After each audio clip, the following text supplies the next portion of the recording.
Hey, thanks for checking out another compilation.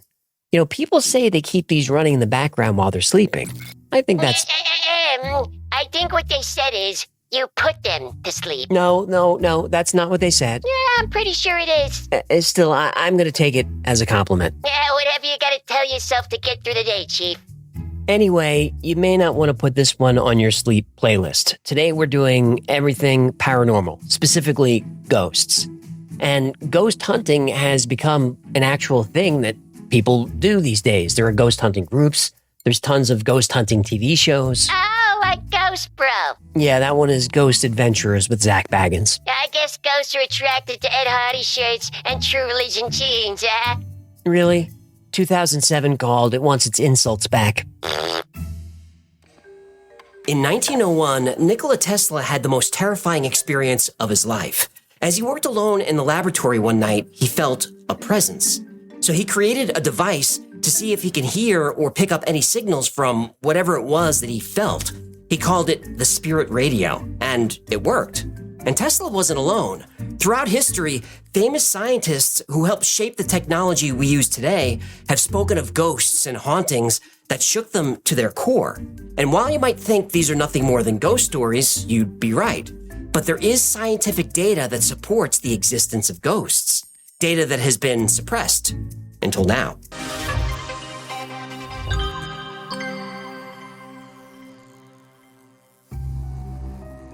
Ghosts are generally thought of to be apparitions of the dead. Specters, poltergeists, phantoms, all these names are given to the physical appearance of disembodied souls. When the presence of a ghost is felt or experienced by the living, it's called a haunting. Ghosts and hauntings exist in every culture, and all civilizations throughout history have their own superstitions and beliefs about what ghosts are and why they're here. In fact, the earliest funeral services weren't intended to honor the dead. They were ceremonies to make sure the spirits of the dead stayed dead. In ancient Mesopotamia, the dead required a proper burial in order to reach Urkala, the underworld. If the funeral wasn't followed correctly, or the family of the dead failed to conduct the proper mourning rituals, the gods would grant the dead permission to return to Earth and haunt the living. These ghosts were believed to haunt people and places just like we believe today. The ancient Mesopotamians believed that ghosts could enter a living person's body and bring them bad luck, illness, and even death. Almost everyone, regardless of faith or culture, has at least one creepy ghost story, something that happened to them or someone they know that involves ghosts. Oh, I got one. Of course you do. After I lost my job as a professor, me and a couple other guys started this business chasing ghosts around New York. Well, things got crazy, and ghosts were all over the place. And then the Sumerian god shows up, and they end up making sweet love to Sigourney Weaver. And Hang on. What? That's the plot of Ghostbusters. I know! Aykroyd stole that from me! I highly doubt that. Well, we'll see what you say after the lawsuit. Wait, what did you say about Sigourney Weaver? Oh, sure. Now you're interested, huh? You'll have to wait for my memoir like everybody else. One of the first recorded hauntings was by the author and statesman Pliny the Younger in the 1st century AD. Pliny the Younger is mostly remembered for his dramatic first-hand account of the Mount Vesuvius eruption in 79 AD.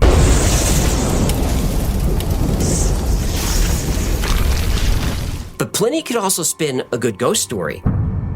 The most famous of Pliny's ghost stories is that of philosopher Athenodorus Canonites. Athenodorus was looking for somewhere to live in Athens and came upon a property that seemed incredibly affordable for its size and design, almost too affordable. Athenodorus was told that the house was haunted, and not being one for the, quote, vain terrors of imaginary noises and apparitions, Athenodorus rented the property, and everything was fine at first. Then one night he was doing some writing when he heard chains rattling. Then began the clanking of iron chains. However, he neither lifted up his eyes nor laid down his pen, but closed his ears by concentrating his attention. The noise increased and advanced nearer, till it seemed at the door and at last in the chamber. He looked round and saw the apparition exactly as it had been described to him. It stood before him, beckoning. Okay, side note. Athenodorus was a famous Stoic. Stoicism is a philosophy of acceptance, inner peace, focus, and controlling one's emotions. Basically, Stoicism is go with the flow and don't sweat the small stuff. So a ghost shows up, dragging chains and looking all corpsey, and rather than freak out, Athenodorus does the most stoic thing I've ever heard of. Without saying a word and without looking up, Athenodorus holds up a finger, indicating that he just needs a minute to finish what he's doing. But the ghost kept rattling his chains, and when Athenodorus turned around, the ghost beckoned him once again. The ghost slowly stalked along as if encumbered with its chains, and having turned into the courtyard of the house, suddenly vanished. The next day he went to the magistrates and advised them to order that spot to be dug up. There they found bones commingled and intertwined with chains, for the body had mouldered away by long lying in the ground, leaving them bare and corroded by the fetters. The bones were collected and buried at the public expense, and after the ghost was thus duly laid, the house was haunted no more. This story was corroborated by others who knew both Pliny the Younger and Athenodorus. This is one of the many examples of hauntings that convinced Pliny that ghosts were very much a real thing. But ghosts don't always fit the stereotype of being spirit-like apparitions that appear in the dead of night. Ghosts can also be poltergeists. Poltergeists have been investigated as far back as 856 AD, when one tormented a family in Germany. Poltergeist in German means rumbling or noisy spirit. Unlike typical ghosts, which have limited interaction with the physical world, poltergeists cause physical disturbances. This one threw stones and started fires. Just another day in Portland, eh? No, this was Germany. Ah. But how many of these hauntings we hear about are real? And what can we do to scientifically validate the concept that the dead might still be walking among us? Well, all we have to do is go on a hunt, because ghosts are surprisingly easy to find.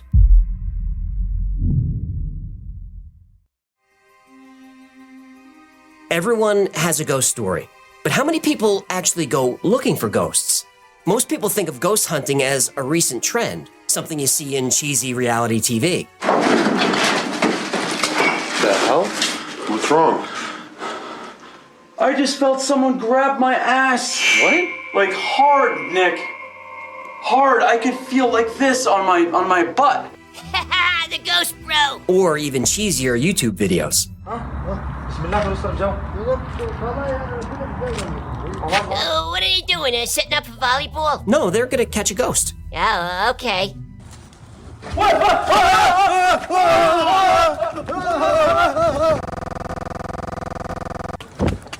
What the shit was that? But people have been trying to actively locate spirits and contact the dead for thousands of years. Just recently, a cave was found near Jerusalem with artifacts relating to Roman-era death magic tools used to contact lost relatives. Did they find any ancient Roman volleyball nets? Not that I'm aware of.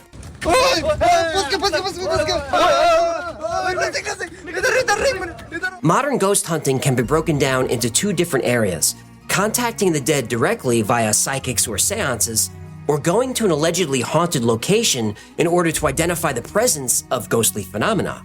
Ghost hunting took off as a scientific pursuit in the 19th and 20th centuries, and things started out simple.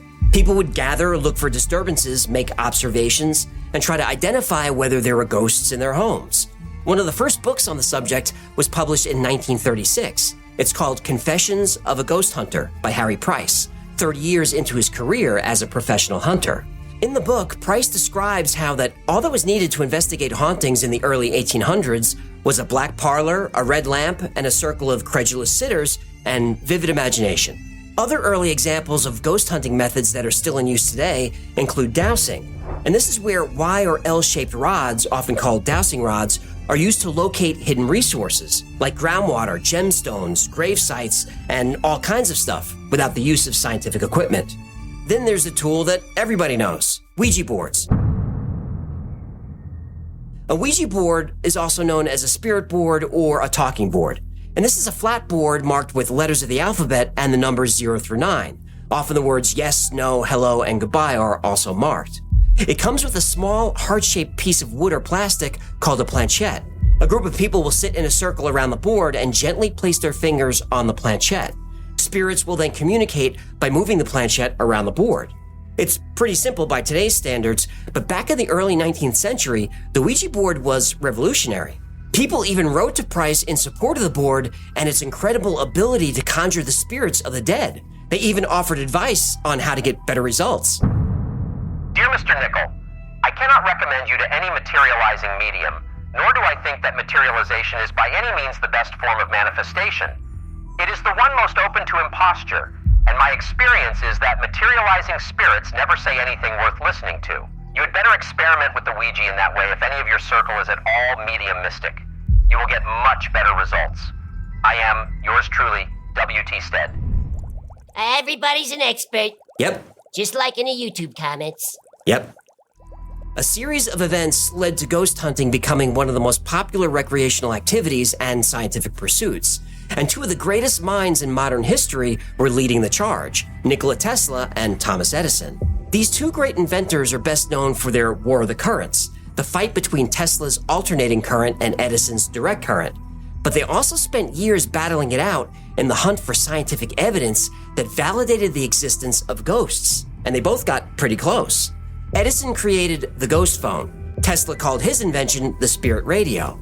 The basic principle behind these devices is similar to a crystal radio, which receives radio waves and converts them into sound without the use of external power. Both devices seem to work pretty well, and we have an entire episode on this which is linked below, and you can hear what Tesla heard, and we even teach you how to build one yourself. Eventually, Tesla and Edison's two competing forms of electrical transmission would one day combine to give us all the tools we need to hunt for ghosts. While most videos and images of ghosts end up being fake, there are still countless examples of technological devices appearing to pick up signals from the dead, and a lot of those can't be debunked.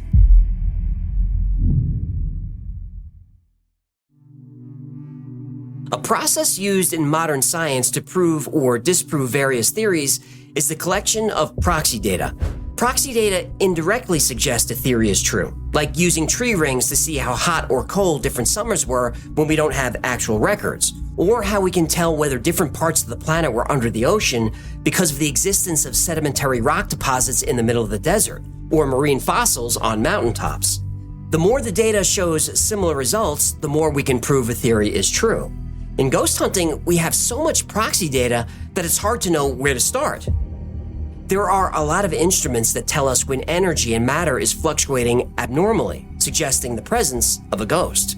We even have audio and video equipment that can record things we'd never otherwise be able to see with just our naked eye. Probably the most well-known scientific ghost hunting tool is an EMF reader, basically a modern-day ghost phone meets spirit radio. EMF stands for electromagnetic field, and these are invisible areas of energy often referred to as different types of radiation, such as radio waves, X-rays, gamma, microwaves, sunlight, and even human brainwaves. Some speculate that if consciousness or a soul is a form of energy, then the first law of thermodynamics might apply. The conservation of energy says that energy cannot be created or destroyed. So if consciousness is energy, this energy continues in some form after death. And this energy might interact with the electromagnetic spectrum. And EMF meters detect these interactions and fluctuations. So think of it like this. You're in a room in an abandoned building with the door closed, no windows open. You're miles from the closest Wi-Fi or other energy that could show up on an EMF meter. At first, the reading will be steady. Then, when a ghost is present, out of nowhere, you'll get a sudden spike. Look, come here. Come here. That's definitely a ghost. Yeah, well, they thought so. No, dude. I think I'm gonna go hang out in the lobby for a little bit. With other people. Yo.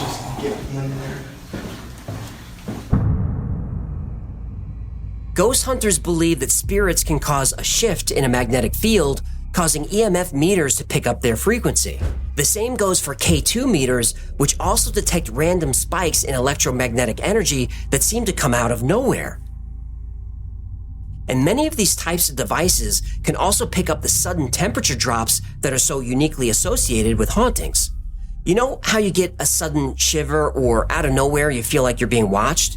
Well, ghost hunters say that's a spirit walking through you. With most EMF meters, ghost hunters get two forms of proxy data: sudden unexplained changes in an electromagnetic field and isolated temperature changes. Another piece of ghost hunting equipment is an anemometer, which is commonly used by meteorologists to measure wind speed and pressure. In ghost hunting, you can use an anemometer to seek out sudden changes in airflow or detect cold spots. They're also helpful in cases where someone suspects a ghost is slamming doors or moving items around their homes. Ooh, like in Poltergeist? Exactly. Crossover children, all are welcome. All welcome. Go into the light. No! You said don't go into the light!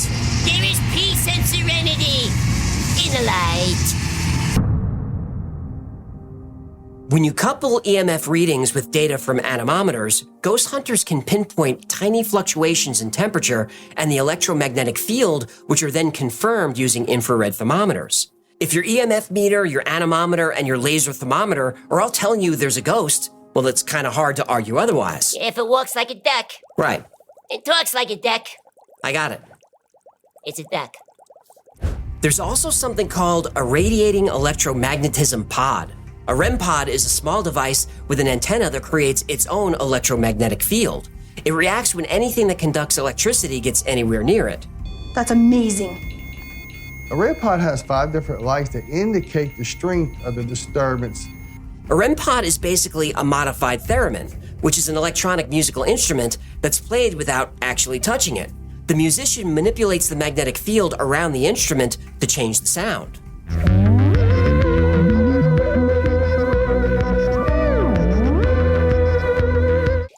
I missed that show. Doctor Who is still on. Yeah, but is it though? Another piece of equipment is the Mel meter, which was specifically designed for ghost hunting. Mel meters use an antenna to detect motion. They have a gauge to track changes in temperature and have all the same elements as an EMF reader. I have absolutely no idea what's happening. Most of these devices are pretty much the same, and they're a lot better at debunking a haunting than proving one. But in many cases, the information provided by these devices is enough to lay the groundwork for ghost hunters to take their explorations a step further and gather video and audio evidence of specters. Because it's one thing to detect a ghost, but it's something else entirely when you actually see one.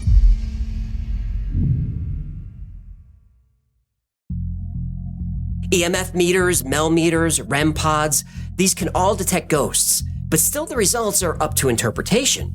But if you see a ghost, there's nothing to interpret.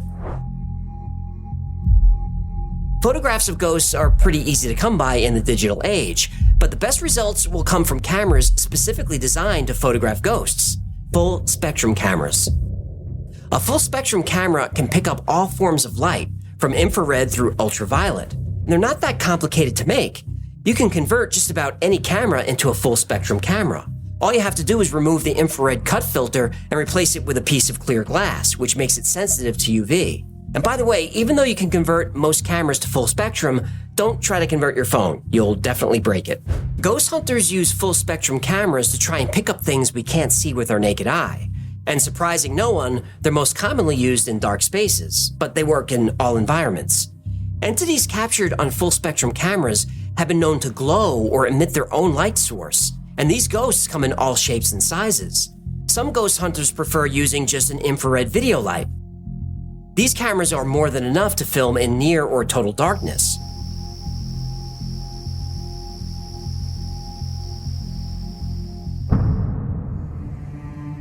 Or if you want to be really basic and find ghosts in dark environments, you can just use a black light. Ghost hunters will often use black lights to reveal hidden or hard-to-find evidence of ghosts or messages from our ancestors.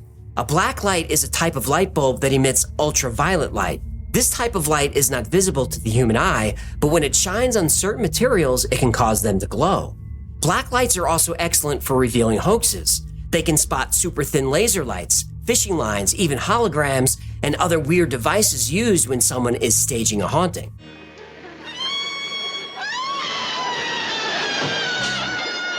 Another way to figure out if a haunting is a hoax is by using an SLS camera. SLS stands for Structured Light Sensor. These cameras send out thousands of tiny points of light to map out a room or other type of space, revealing things that aren't apparent to the naked eye. Ghost hunters use SLS cameras to identify apparitions that alter the way light flows through the space. But how do we know that these figures and shapes are really ghosts and not aliens or shadow people or something else entirely? Well, it's actually pretty simple. We can just ask them.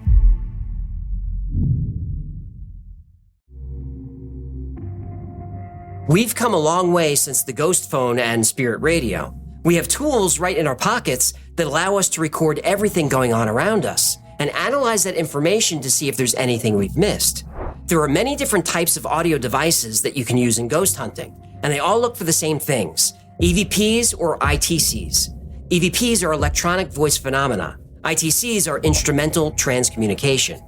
EVPs are defined by pure disembodied voices, and these voices can be captured on an audio device, but you usually can't hear them. Ghost hunters often have to analyze and break down the layers of sound at a later time to hear the messages. ITCs are a little more nuanced. Instead of recording a sound that needs to be analyzed later, an ITC happens when ghosts interact with radios and other mediums in real time.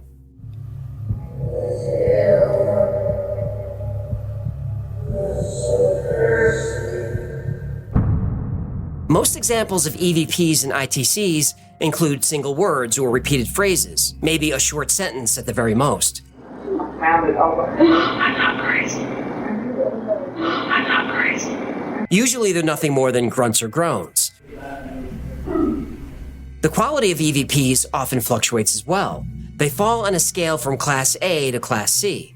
Class A being the easiest to understand and are usually pretty loud. At one point, Jay says, "Princess, are you in the room?" And it sounds like she says, "Of course I'm in the room. Where are you?" Princess, can you at least let us know you're in here? Can you say something? Can you say... Class B EVPs have some warping on particular syllables. They're lower in volume or sometimes sound like the person is far away.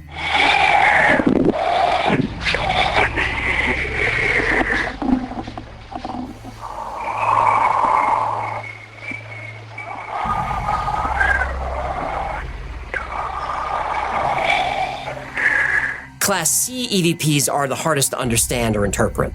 So if you know of anybody that did it, can you let us know, or can you move just a little piece of plaster? It doesn't hurt anything. It doesn't hurt anything. It doesn't hurt anything. When a message can't be clearly understood, some ghost hunters will turn to the Ovilus. The Ovilus is a device that contains a database of various words and syllables. It said it can detect and translate energy fields. People call it a speak and spell for the dead. It's weird, I just sent Aaron inside and it said abort, unholy chills. By picking up on certain fluctuations, the Ovilus works as a middleman between the world of the living and the world of the dead. When asked a question, pretty much any question, the Ovilus will respond. Do you know that we're gonna come inside? Do you know where this voice is coming from? Oh, wow. Thanks to all these scientific tools, the world of ghost hunting is abundant with proxy data, all of it adding up to validate the existence of ghosts. So ghosts are real, right?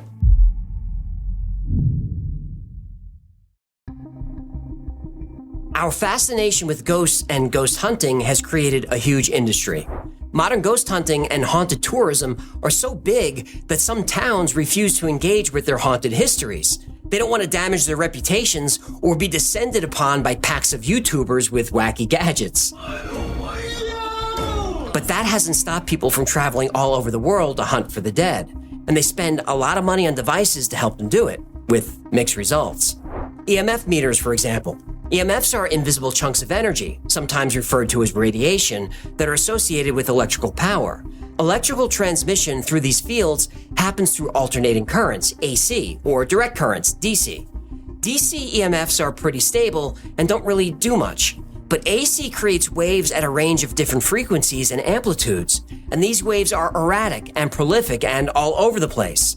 So it's logical that EMF and K2 meters give such wacky readings, even if no ghosts are present. MEL meters and REM pods have the same issues. They were made specifically for ghost hunting, but the readings don't mean anything. They don't prove that ghosts exist. Thermometers are also limited. Scientists need precise laser technology for accurate and repeatable measurements of temperature. Most commercially available models only have a distance-to-light ratio of 12:1. They only give you an average temperature reading of a large area. Black lights, anemometers, and thermometers. All the data collected using these scientific tools can be explained by naturally occurring phenomena. Then there's all the audio recordings. Sure, some EVPs and ITCs might be real, but how you interpret the sounds is often a function of your own beliefs. Some psychics think the voices they hear in audio recordings could be their own projected consciousness.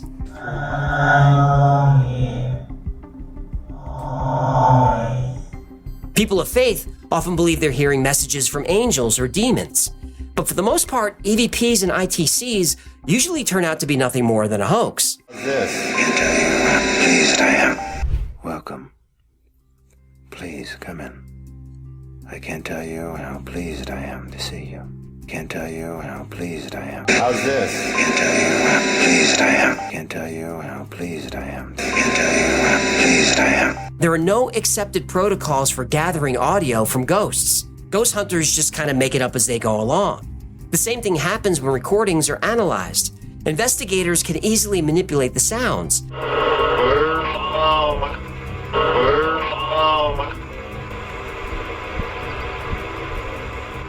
Come on through. It's just too easy to fake an EVP, and just as easy to hear something just because you want to. And that's basically what the obelisk device is. Like I said, it's just a simple collection of environmental detectors that spit out a sound. Unfortunately, the desire to find ghosts exceeds the actual evidence they exist. Whether it's a photo from a full spectrum camera or any type of audio recording, everything can be altered to reveal what the hunter wants to find.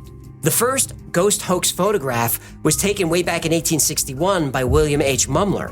Mumler took a self-portrait with a plate that was already exposed. It looked like there was a ghost behind him.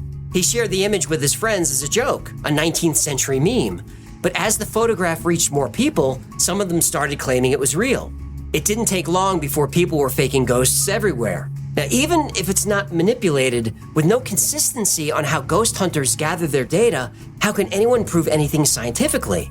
You need to follow precise methodologies when trying to prove something with science, and ghost hunting does not follow the scientific method.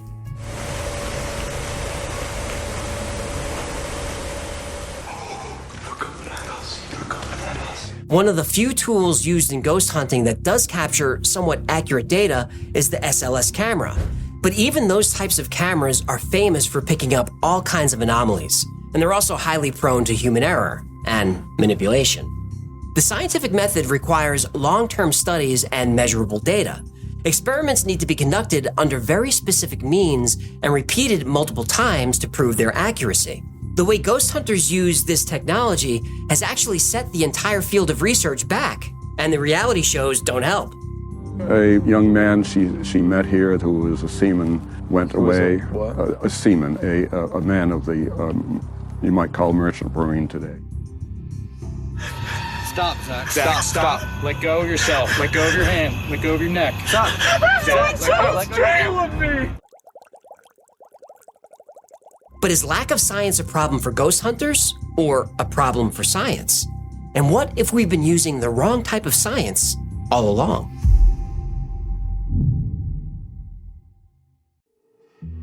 While none of the tools used by ghost hunters reveals any type of scientific evidence that ghosts exist, there's still one big thing they haven't done. They haven't proven that ghosts are not real. The human body is acutely attuned to its physical environment. Now, modern technology has dulled our instincts, but we still have them. We know when we're somewhere we're not supposed to be. We know when we're being watched. We know when we're not alone. Now, some people actually enjoy this sensation, and maybe ghost hunters just have an itch for fear that's best scratched by visiting with the dead. Other people get into paranormal research because they miss a deceased loved one and want to regain that connection. Despite centuries of research, no one can say definitively what happens after death. No one can agree on what people experience during a near-death experience. Are people having a hallucination, or is there something more to it? Ghost stories are one of the few things that unite all cultures around the world, now and through all of history. And that's an awful lot of proxy data. Near-death experiences are often described the same way, regardless of culture. Now, something this universal could be grounded in truth. And maybe the answers are out there, and we just haven't discovered the right technology to prove they exist. At least, not yet. The implications of discovering ghosts are far more profound than just figuring out what happens after death. If ghosts are real, everything we know changes. Even though modern ghost hunting is clouding the science, people are not going to stop believing in ghosts or stop looking for them. Believers and even non-believers seek a connection to people of the past.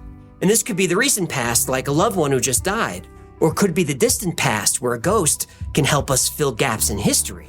And the need to prove the existence of ghosts is also closely coupled with our natural fear of death.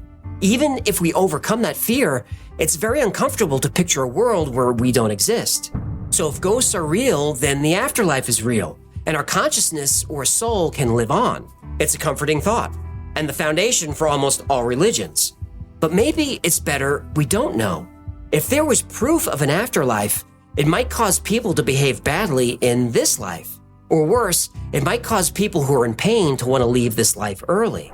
Because if there's an afterlife to look forward to, not an afterlife based on faith, but an afterlife based on fact, then this life loses its value. So as long as there's no proof of life after death, we have to do the best we can for the short time we're here. We have to live in the present moment, because we never know when the present moment will be our last. I think having a fear of death is healthy. It's not pleasant, but it's healthy and normal. Fear of death is nothing to be ashamed of. That fear keeps you present. That fear keeps you safe. And that fear, it's what makes us human.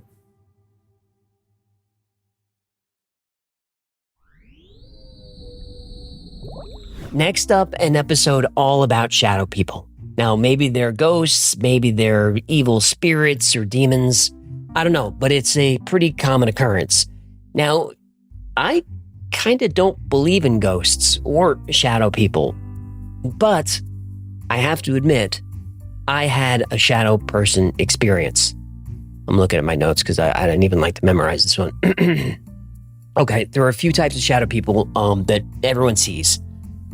There's like 6 or 7 versions, but there's lots of people see the Hat Man, there's the Watcher, there's the Child, super creepy, and there's one called the Old Hag. That is the one I saw.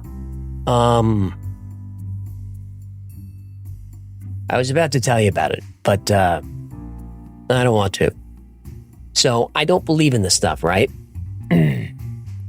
But my shadow person experience with the Old Hag, which happened, when I was 40, was the most terrifying experience of my life before and since. Nothing has topped it. And I don't believe in the stuff. I get into the specifics of what happened right now. 5+00. Here's how it happens. You're drifting off to sleep, or maybe you wake up in the middle of the night. You feel a presence in the room. You see something out of the corner of your eye. You try to look, but you can't move. You try to call out, but you're unable to make a sound. There's an invisible weight on your chest. Even breathing is difficult. You strain to look, and then you see it. The shadow of a person. You can't detect any features, but every instinct you have tells you this entity is not friendly. You hear a light hum, maybe a rush of air, and the dark entity vanishes. You've just encountered a shadow person. Now, this one was pretty benign, but there are some shadow people sightings that are more intense, more real. These encounters can be traumatic and in some cases, violent. I should know because it happened to me.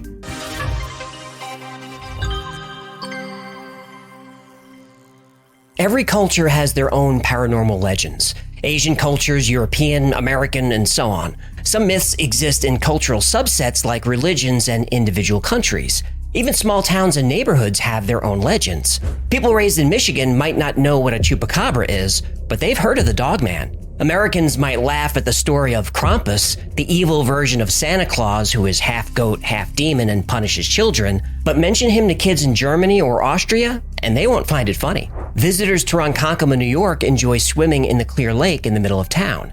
But locals don't go in the water out of fear of Tuscawanta, the Algonquin princess who drowns one young man every year in search of true love. Or the crab cat. The what? No, the crab cat. All goldfish are afraid of him. He's half crab, half cat, who works in a sushi bar in the underworld. They have sushi in the underworld? Before the crab cat appears, you hear him sharpening his blade, and the room will smell like sake.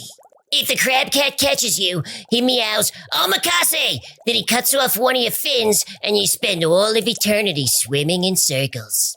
Circles? Oh, because he cuts off one fin. Fear the crab cat! Fear the crab cat. Whether a chupacabra, evil Santa Claus, or a crab cat, these stories couldn't be any more different. But one legend is universal. Shadow people. Shadow people are seen in every culture on Earth, and shadow people encounters have been happening for thousands of years. And of all the thousands or maybe millions of shadow people encounters over the years, the descriptions are eerily similar. Most often, they appear as nothing more than silhouettes. They lack defining characteristics. You can feel that there are facial features there, but you can't see them. The majority of shadow people sightings happen when you're in bed at night, though they have been seen outside, especially in dark wooded areas. But a few shadow people have been seen in broad daylight. It's not uncommon to hear a humming or a buzzing or a whooshing sound when a shadow person is present. And some people hear electricity, and some people hear the shadow person whispering or even screaming in their ear. In most cases, the shadow people will disappear when you see them. They'll zip into a corner, fly through a wall, or just fade away. But in some rare cases, shadow people don't disappear. They become more clear and detailed. And in very rare cases, shadow people can be violent.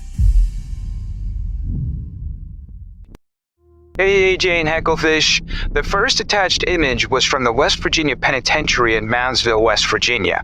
It's a really tricky place that my paranormal team and myself have investigated many times. This was captured in the cafeteria by our night vision camera. We investigate in complete darkness and heard movement behind us. The camera captured this figure, and it's known to haunt this location. The second attached image was caught by Oakmont Paranormal in a joint investigation of the Andrew Carnegie Library and Music Hall in Pittsburgh. It looks to have glowing eyes. The lady sitting in front of the figure called our attention to the movement around her and said that she was feeling sick.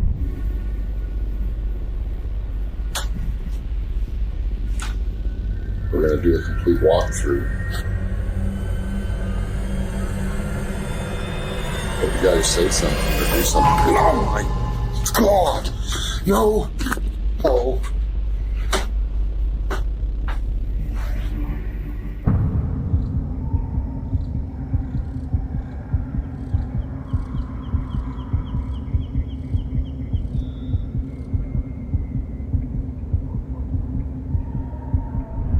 The Choctaw have been in America for almost 4,000 years. They were among the 5 civilized tribes as described by Europeans, meaning the Choctaw had an organized and advanced society. They had a high literacy rate. They had centralized governments with written constitutions. They had a merchant class and would trade with other tribes as well as with Europeans. The Choctaw would accept white and black people into their tribes through marriage. And despite all these modern sensibilities, the Choctaw had a rich mythology. They have a story about the Nulusa Chito. This is a shadow being who appears when someone allows evil thoughts to enter their mind. The Nulusa Chito appears while they're sleeping and devours their soul. These entities are so terrifying to the Choctaw that to this day, many people will not say the name. The Choctaw also have Nulusa Philea, which literally translates to long black being. This is a shadow person who lives in the woods and appears at dusk to torment hunters and children who stray too far from camp. Cultures from all over the world have similar legends. Medieval Europeans fear the incubus who assaults women while they sleep. The succubus assaults men. The word nightmare comes from ancient Germanic or Norse. A mare or mara is a demon that sits on your chest and tries to strangle you while you sleep. This creature is known as Kikimora to Russians, Czechs, and Poles. Even the Sumerians 5,000 years ago told stories of the Alu. The Alu roams the night searching for victims who are asleep. The Alu can paralyze you, possess you, and put you in a coma. In Arabian and Islamic mythology and theology, jinn are supernatural creatures created from smokeless and scorching fire. Many Muslims believe the jinn are real. An individual member of the jinn is known as a jinni, and this is where we get the word genie. Like rub the lamp, genie? Yep. Oh no. Prince Ali, mighty is he, Ali Ababa. Strong as 10 regular men, definitely. He's faced the galloping hordes, 100 bad guys with swords. Who sent the goons to their lords? Why, Prince Ali. Oh, you didn't see that coming? I did. I was just hoping to avoid it. The jinn are typically invisible, but when they want to be seen, they can take any shape they want. They're often seen as large, shadowy figures. Jinn are able to take control of a human's body, but they can only do this if the victim is in a weakened state. Feelings of unhappiness and depression can make someone vulnerable to a jinn. Jinn have free will and can be either good or evil. The good ones will support, assist, or protect humans, but the evil ones, they can kill you. At a job site, there were more than a few of them. Could never look at them straight on or they would vanish. The dogs reacted to them every time they appeared. Everyone at the job site saw them. The site was up in the Northern California foothills near Copperopolis. This area was active Native American territory. Also was very active during the gold rush. I would be sitting in a chair in the guard shack looking down the long driveway when something would catch my eye in my peripheral view.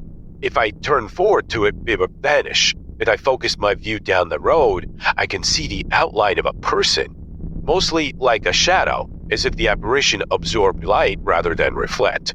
Part of our pass downs involved sharing what the shadow people did during that shift. Too many corroborated witness accounts to write it off.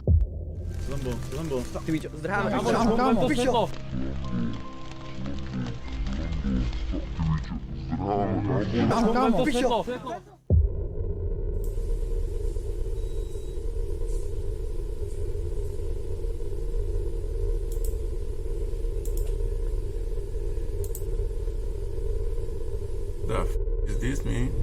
Americans are familiar with the Vietnam War, the proxy war between Cold War superpowers that lasted from 1955 to 1975. But what about the Laotian Civil War, which happened at the same time? It was fought between the Kingdom of Laos, supported by the United States and its allies, against Lao communists. It's also known as the Secret War in American intelligence circles because CIA recruited thousands of fighters from the local Hmong population to hold back the communists. Well, the Secret War did not go well for the CIA. The Hmong people became refugees and thousands of them fled to the United States. When the Hmong arrived in America, suddenly young, healthy men were dying in their sleep. Over 100 men died this way, and doctors had no idea what caused it. But the Hmong did know what caused it. They believe in an evil night spirit that sits on your chest until you suffocate. They call it a pressure demon. But as long as you're faithful to your rituals and keep your ceremonial objects near your bed, you're safe. The Hmong believed that they were being punished by shadow entities for leaving their homeland. To this day, there's no medical explanation as to why all these young men died. When this story appeared in the LA Times, Wes Craven was inspired to write A Nightmare on Elm Street. Freddy Krueger is actually based on a shadow person. And as frequent as shadow people encounters were throughout history, it seemed to be a fringe phenomenon, something that happened in faraway lands and ancient civilizations. Nobody knew how common shadow people sightings were. But all of that would change in 2001 when shadow people would go mainstream. When I was on active duty in the Marine Corps stationed at Camp Pendleton, California, I had an encounter with a shadow person. Late at night on a weekend, I was alone in the barracks, stone cold sober. My roommate was on the other side of the base. As I go to bed, I turn over and slightly open my eyes. At this point, I see a shadowy figure come out from my roommate's closet and walk to his bed. I could see arms and legs moving. I see it literally crawl into his bed, and clear as day, I see the thing turn over like it was looking at me. In a panic, I back into the wall, never blinking and staring at what I just saw. I grab my phone and turn the flashlight on, only to see the bed empty. A few weeks later, I finally tell my roommate what I saw, and he was speechless and said he saw something similar a few days before I told him. Somebody in there? No, find one. Find something. If somebody's in there, they need to come out. I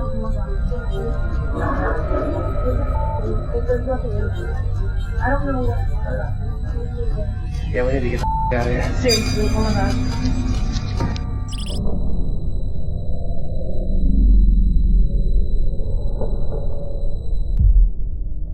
My husband and I are paranormal investigators.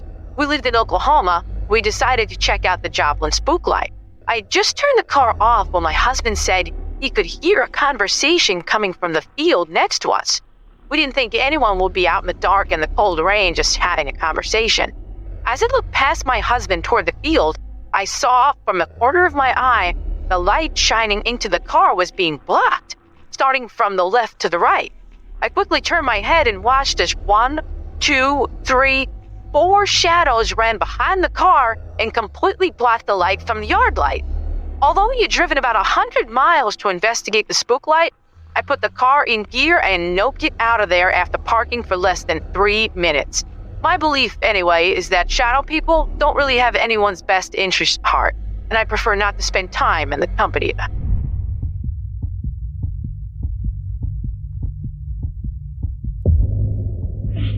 Podrido, la concha de la luz. Digo, linterna. Para que empiece a dar frente. Dios. Puta que te parió. La puta que te parió.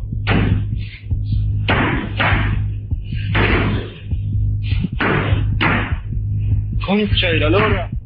La concha de la lora.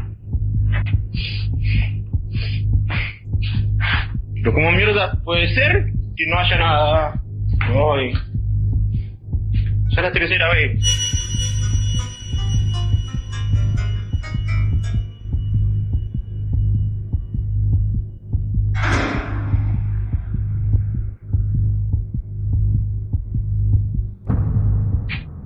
In April 2001, Art Bell took a random call on Coast to Coast AM.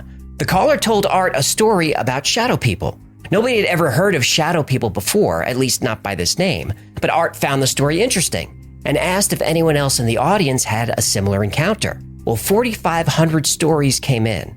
And last week, I asked viewers of the Y-Files to send their shadow people stories. We got almost 300 submissions in one day. Art Bell got way more than you. Well, of course he did. He's Art Bell. You're jealous. I'm not jealous. It's not a competition. Well, yeah, that's what someone who loses a competition says. I'm not competing with Art Bell. Oh, that's abundantly clear.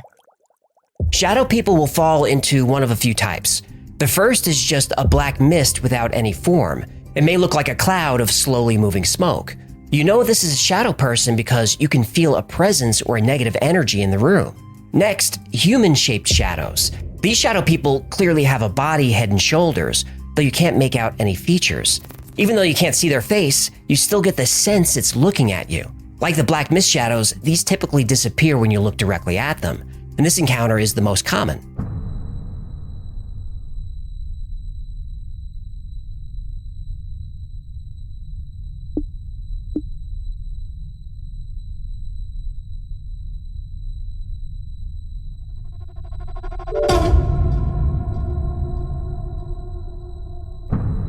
When I was 8, I was experiencing a lot of turmoil in my life due to an alcoholic and abusive father. At this point is when the shadow people started appearing. Never doing anything, just watching. It scared me, but I dare not say anything for fear of being beaten. As the years passed, my paranormal experiences increased to beyond shadow people. I started seeing and interacting with full apparitions. Once I was with my best friend as a teenager, and a man walked up to us and just said, "Everything is going to be okay." He then walked past us and vanished. My friend just stood there speechless and in shock. When I asked him if he knew that man, he said, "Yes, he's my uncle, but he died 2 years ago." As a young man while in the military, I was stationed at Subic Bay Naval Base in the Philippines. There, many of the locals witnessed shadow people and apparitions around me. The Filipinos would get scared and claimed the aswang were following me. Moving up in severity, there's the demonic shadow person. These are considered very dangerous. They're similar to human-shaped shadows, but these have glowing red or yellow eyes. And this creature will speak to you, taunt you, and threaten you and your family. Sometimes the room will smell like sulfur, and often this entity will grab you or even try to strangle you. A more specific shadow person is called the old hag. This entity takes the shape of an old woman with features that you can see, and she looks like what Western cultures would consider a typical witch. The old hag will paralyze you, climb on top of you, and sometimes try to choke you. And this is another shadow being that you can physically feel. My wife and I are on vacation in the mountains. In the middle of our first night, I woke up to the sound of whispering coming from a corner of the room. I turned to look and realized I couldn't move. Then I heard footsteps on the carpet, like the sound of feet dragging. Starting to get scared, I desperately tried to move, but I still couldn't. I tried to wake up my wife, but I couldn't speak. Then I felt something sit on the side of my bed. I still couldn't move, but I felt an ice-cold hand on my face and fingers running through my hair. Then I felt hot breath in my ear and a raspy voice whispered, "Shh." Well, that put me in full-blown panic, but I was still paralyzed. Then I saw it. It was an old woman who looked like a witch. She climbed on top of me and smiled this evil smile. All I could hear was her heavy breath and the sound of my heart pumping through my ears. While holding me down, she started tearing at my clothes. I don't want to get too graphic, but she was violating. As the terror rose, I fought and fought against her, but this just made her laugh. Finally, I could move, and she was gone. I told my wife what happened. We stayed the next 2 nights on the couch and didn't even go into the bedroom. I was so shaken by the encounter that we ended our trip early. I don't believe in ghosts, and I'm not sure I believe in shadow people, but what happened to me felt real. To this day, I've never been more frightened in my life. Then there's a shadow person known as the Hat Man. He's usually an extremely large shadow creature who wears a wide-brimmed hat. Again, Freddy Krueger was a Hat Man, and sightings of the Hat Man have been increasing. And many people believe that the Hat Man is a warning, a sign of the end of times. My story took place in 2003 when I was 17 years old. I had the single most terrifying experience of my life. I was asleep in my room when I suddenly woke up paralyzed and sensing an unease in the room. Despite being awake, I was unable to move any part of my body except for my eyes. I knew I was awake because I can hear the TV that had been left on in the upstairs living room directly above me. As I scanned the room, I noticed movement to my right in the corner of the room. The figure seemed to appear from the shadows, standing as tall as my ceiling, menacingly hunched over. It had no noticeable features like eyes or a mouth. The figure was dressed in a tall top hat and slowly floated towards me, its fingers stretching out and seeming to grow in length as I reached out for me. I felt a genuine sense of complete terror wash over me, like I had never felt before, almost like the feeling of dread was being imposed on me by this being. The entity moved closer and closer, its hand raised in my direction almost in slow motion, and I felt a visceral sense of evil emanating from the figure, a feeling that I had never experienced before and have not felt since. Despite the fear that gripped me, I was also terrified by the intensity of the movement and the eerie, unnatural movement of the shadowy figure. Only when the fear became overwhelmingly intense did I finally snap out of the paralysis. I am a logical, reasonable person, and I did not believe in the paranormal. That is why, after the initial terror left me, I found the whole experience to be rather entertaining. I mean, the top hat was just ridiculous. I never once believed that my experience was real, and I thought that I was simply experiencing a waking dream. It wasn't until several years later, when I was watching a documentary on Netflix called The Nightmare, that I started to feel like maybe it wasn't just a hallucination I experienced all those years earlier. After several minutes into this documentary, someone was recounting their paralysis experience, and they showed a sketch of what they had experienced. To my shock and disbelief, this sketch was the exact same Hat Man figure that I had seen nearly 10 years earlier. I mean, exact same. How was this possible? I paused the show, completely frozen in disbelief, as for the first time I knew that I had experienced something otherworldly that others were apparently also experiencing. Seeing a shadowy human figure was easy for me to attribute to some sort of common psychological human manifestation, but the commonality of that very unique top hat, which held no significance to me, was impossible to explain and shook me to my core. The Hat Man is a type of shadow being, but he has some traits that make him unique. Obviously, the most notable feature of the Hat Man's shadow entity is his hat. Oh, is it? It's not his button-down cardigan sweater? The type of hat varies by culture. Some say it's a fedora like Freddy Krueger. Some say it's a top hat. In South America, they say he wears a gaucho hat. But regardless of who sees him, the hat is always wide-brimmed. Sometimes the Hat Man has glowing eyes.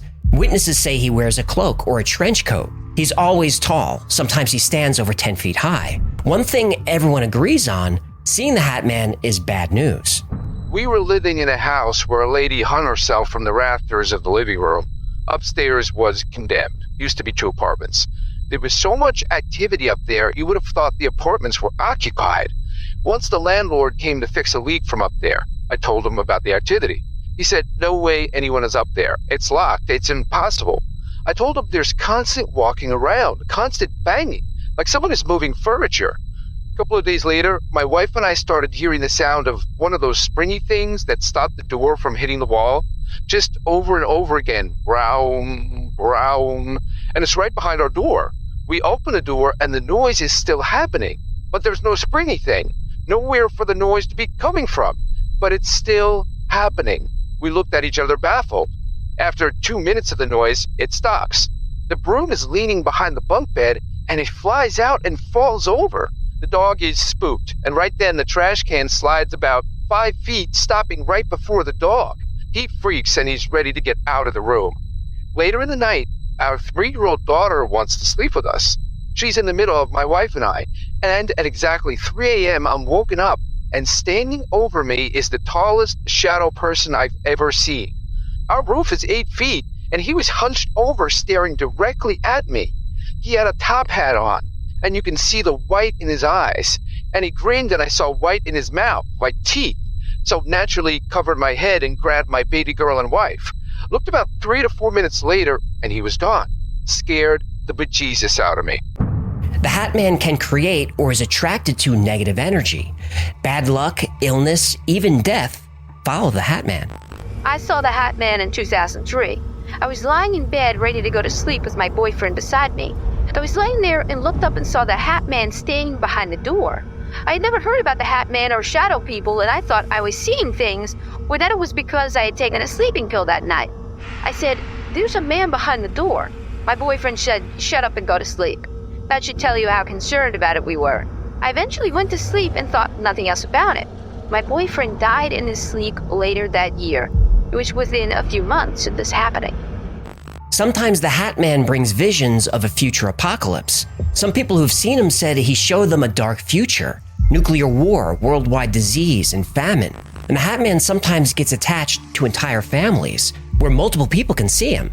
And once he latches on, it's almost impossible to get rid of him. Some people even see him away from their homes, and in daylight. This happened to me 10 years ago when I was a teenager. I was sitting alone at the kitchen table eating. Then a sense of dread and downright paralysis came over me, and I was compelled to look at the kitchen door. Right there, I can clearly see the shadow of a man with a hat and glowing yellow eyes. I could only watch, not being able to move a muscle. His face was practically a shadow, but I felt him smile in a condescending manner. And just like that, he rounded the corner and disappeared. I'm 100% sure of what I saw. My case cannot be discounted as sleep paralysis because I was wide awake. It was broad daylight around 2 or 3 p.m. So who is the Hat Man? What are shadow people? Some say ghosts. Some say they're from another time or another dimension. Others say they're from another planet. There is no consensus among paranormal researchers as to what shadow people are, but the theories are interesting. The obvious theory is that shadow people are ghosts, and when they appear, it's a kind of haunting. But ghosts typically reveal themselves as light or energy, not shadow, and ghosts usually have defined features and clothing, so I don't think that's right. Another theory is that the shadows are astral projections of people who are having out-of-body experiences. I disagree with this one too. People who report seeing astral bodies or astral projections describe them more like ghosts than shadows. Astral projections usually have features and are usually light, not dark. A very interesting theory is that shadow people are interdimensional travelers. Maybe the shadows are actually people from other dimensions or realities and are here to observe.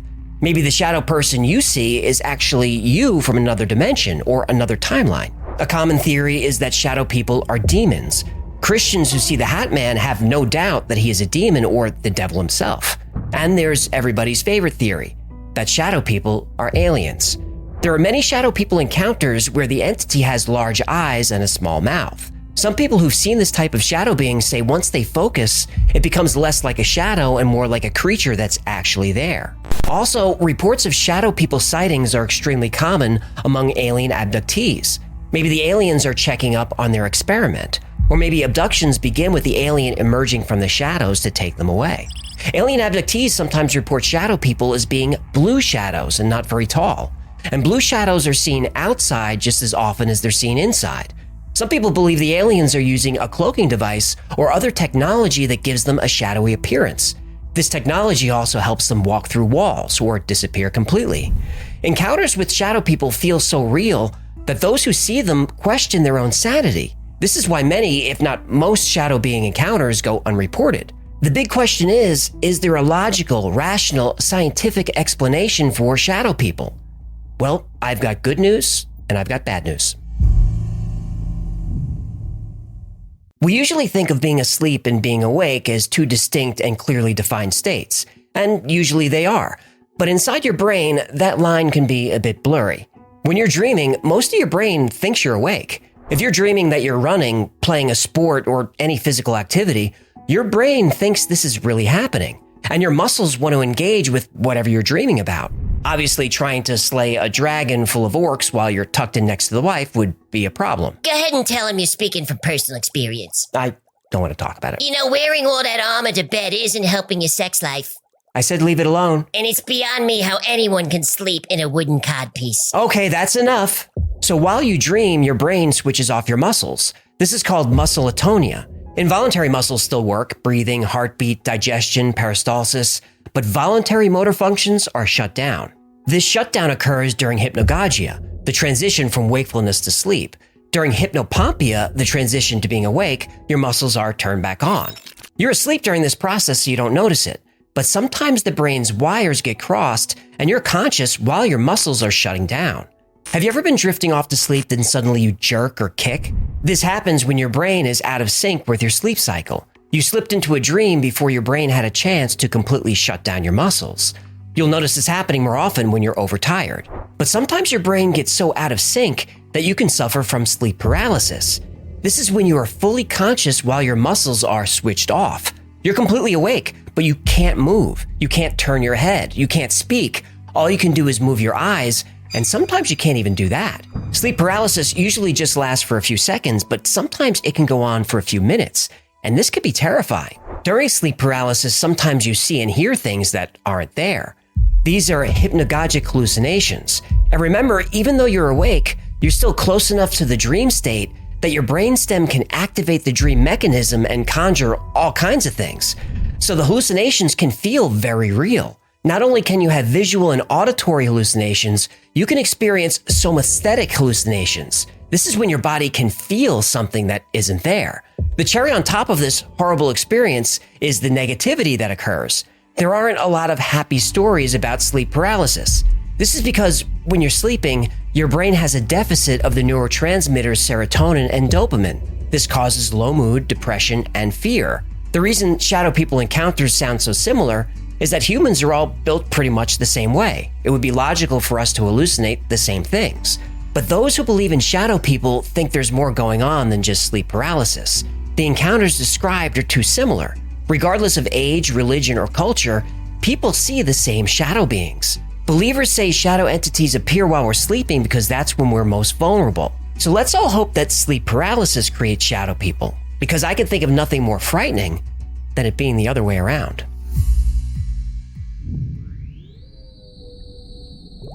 Next up, we cover some of the most famous cases from Ed and Lorraine Warren.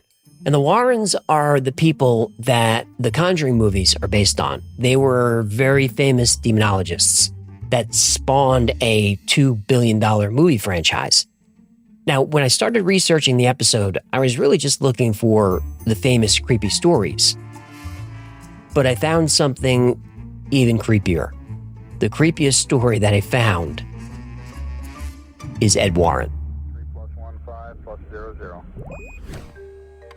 Ed and Lorraine Warren are maybe the most famous paranormal investigators in history. They've worked on more than 10,000 cases, some of which have been made into books and movies. The Conjuring films are based on the work of the Warrens. Today we'll look at a few of their scariest, most disturbing cases. So turn off the lights and put the little ones to bed. It's gonna get spooky.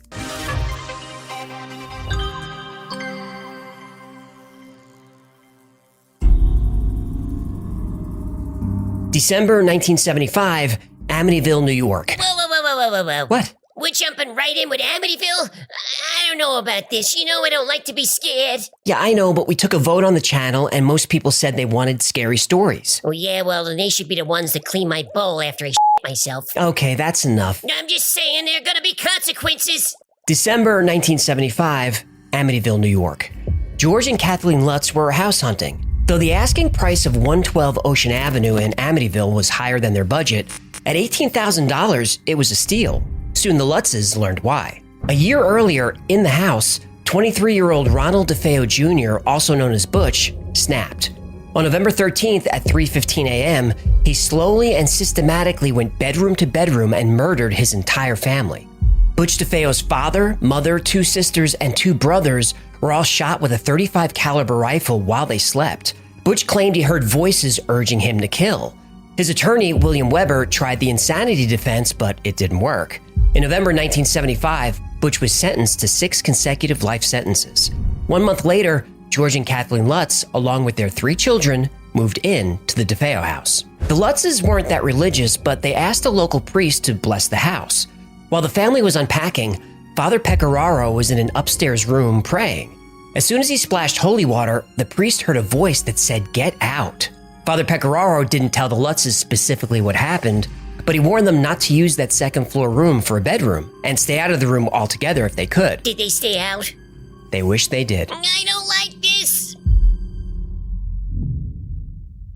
Within a few days, the Lutzes noticed strange activity.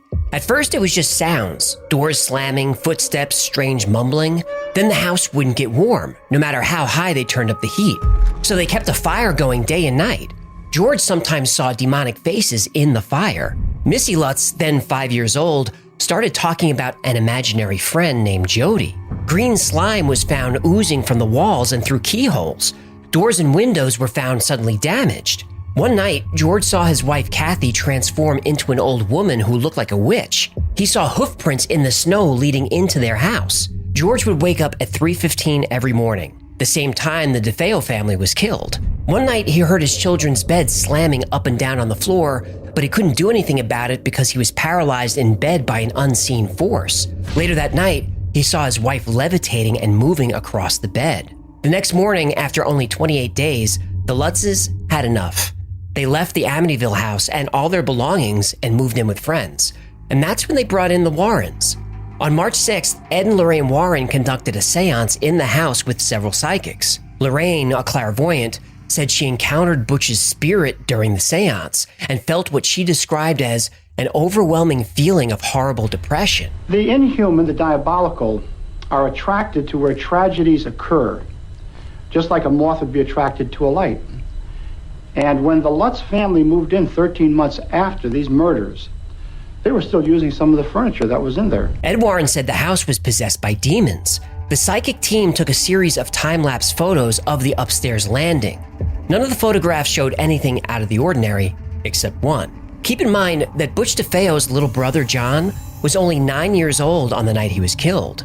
The photo shows, peering out from one of the bedrooms, a little boy with glowing eyes.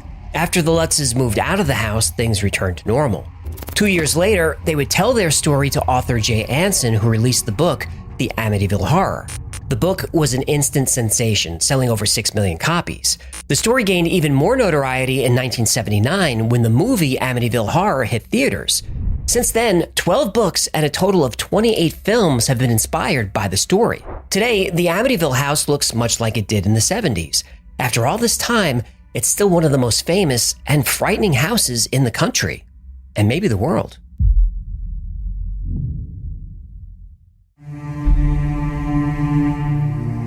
In 1970, Donna, a nursing student, received a gift from her mother for her 28th birthday, a Raggedy Ann doll. Donna loved the doll and took it back to her house that she shared with another young nurse named Angie. The doll's place in the house was sitting up on the couch, but Donna and Angie noticed the doll would be found in different rooms. Donna would set her on the living room couch before she left for work.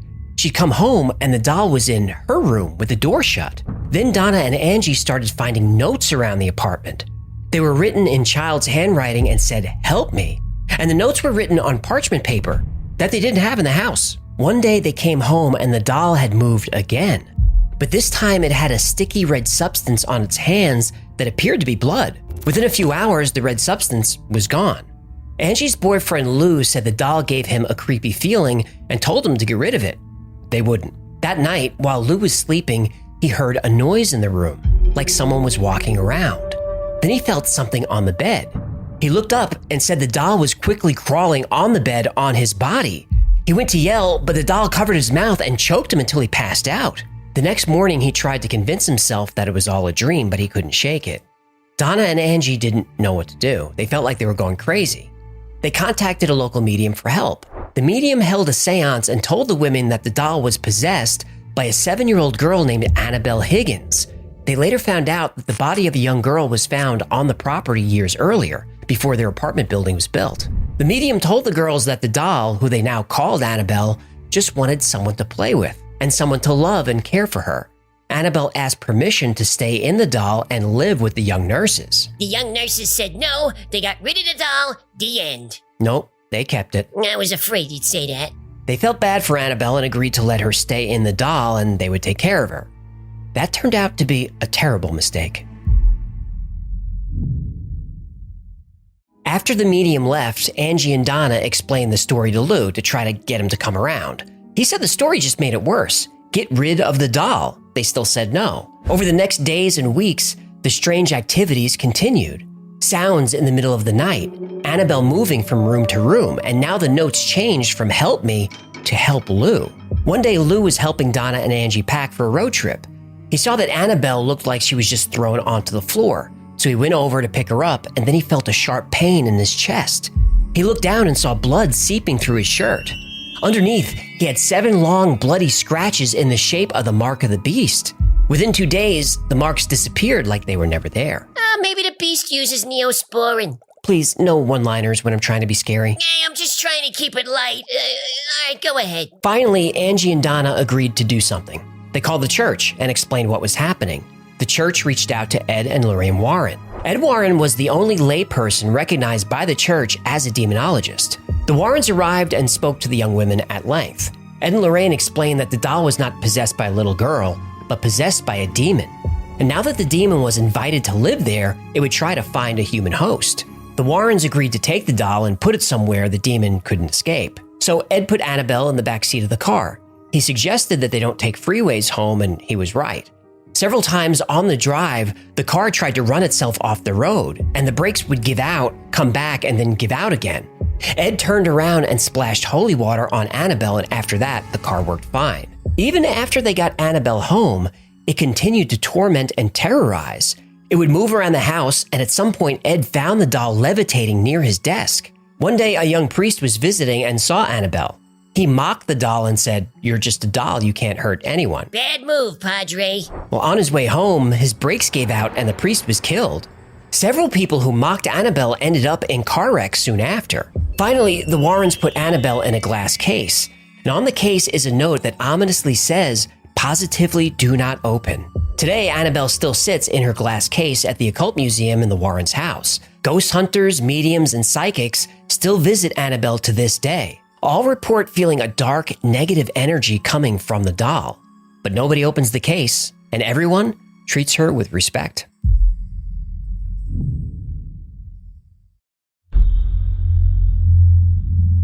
When The Conjuring was released in 2013, it was praised not just for being extremely scary, but for feeling like a true story.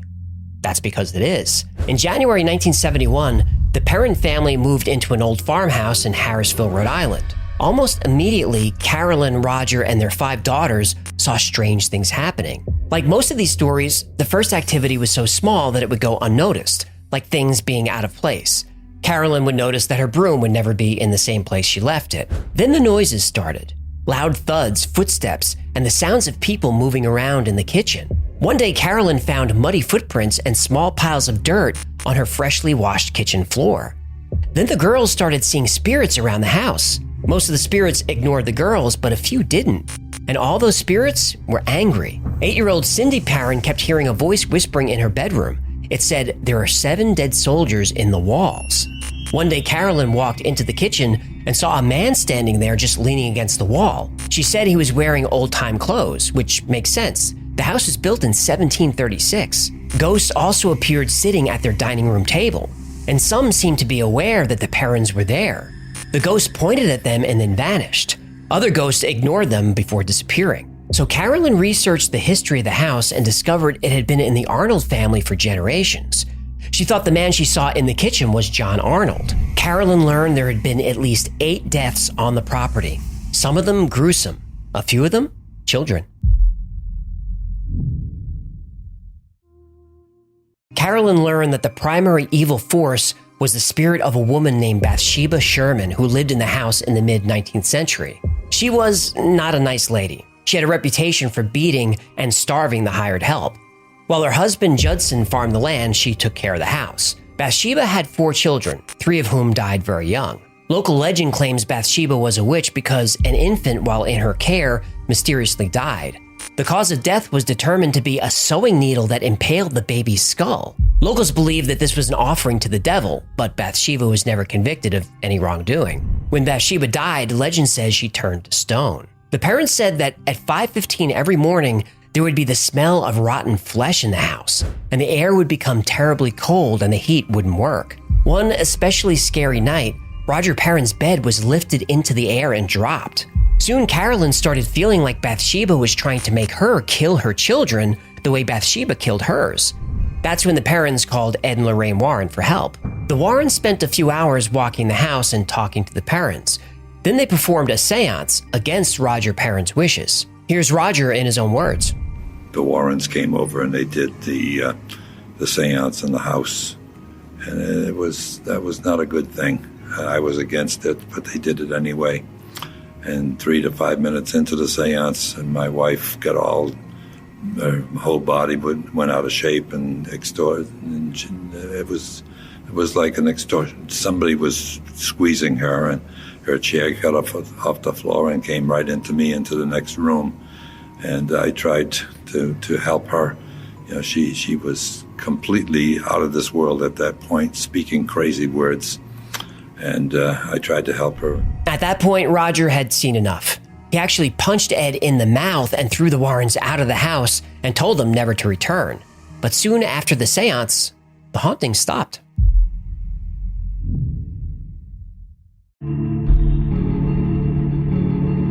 August 1977, Enfield, North London. This is considered one of the events that proves the existence of poltergeists. Peggy Hodgson had just put her children to bed when she heard the sound of a chair being dragged across the bedroom floor.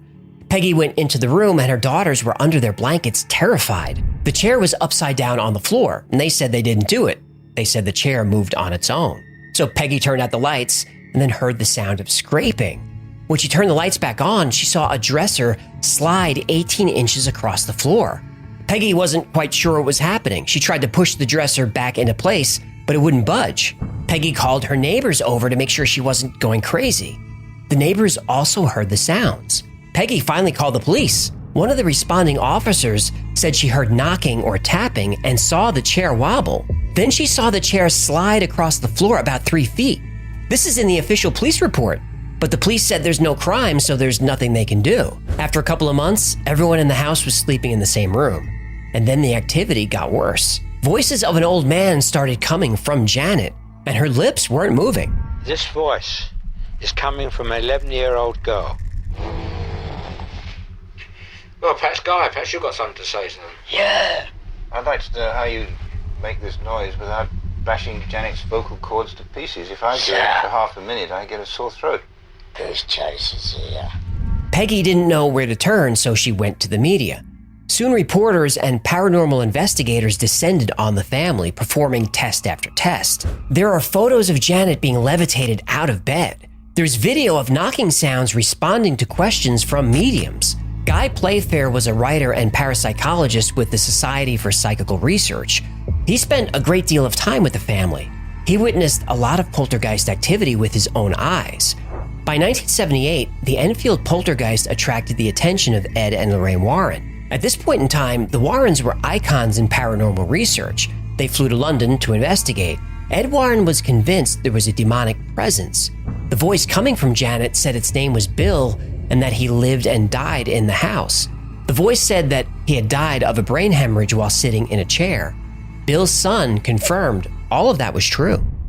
Some months later, Gross was contacted by Terry Wilkins, whose father Bill was buried in a nearby cemetery and had lived at the house before the Hodgsons moved in. I had an hemorrhage, and I fell asleep, and I died in a chair in a corner downstairs. Astonishingly, the voice had described the precise circumstances of Bill Wilkins' death. But it describes exactly how That's exactly what happened. He died in the chair, down in the living room. In all, there were more than 30 witnesses who saw furniture moving, objects flying around, cold breezes, physical assaults, pools of water appearing on the floor, graffiti, and matches spontaneously igniting. The Enfield poltergeist tortured Peggy, Janet, and the entire family for 18 months. It almost ruined their lives. Then, as quickly as it started, it stopped.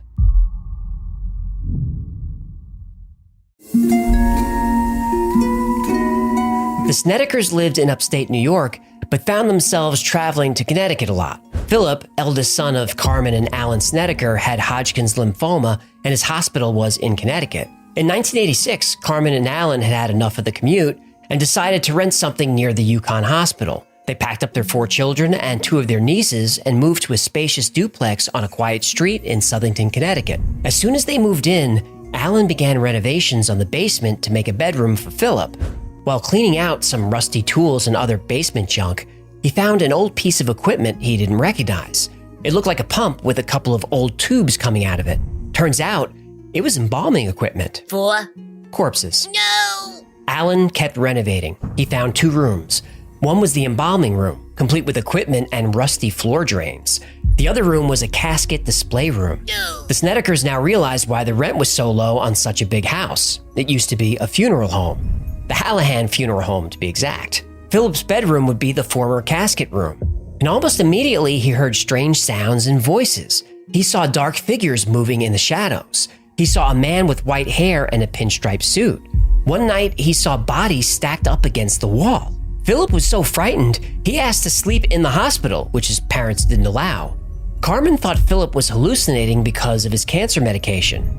But then everyone started seeing and hearing things. How many bodies passed through that house over the years? Well, it was a funeral home for a few decades, so... Thousands of bodies. Yeah. Nope. The Snedekers knew they had ghosts. At first, the ghosts just made sounds and moved things around the house. They would find light bulbs unscrewed from their sockets, but still somehow emitted light. And all through the house was the smell of feces and decay. It became unbearable. The entire family was terrified. And just when they couldn't take it anymore, the ghosts became violent.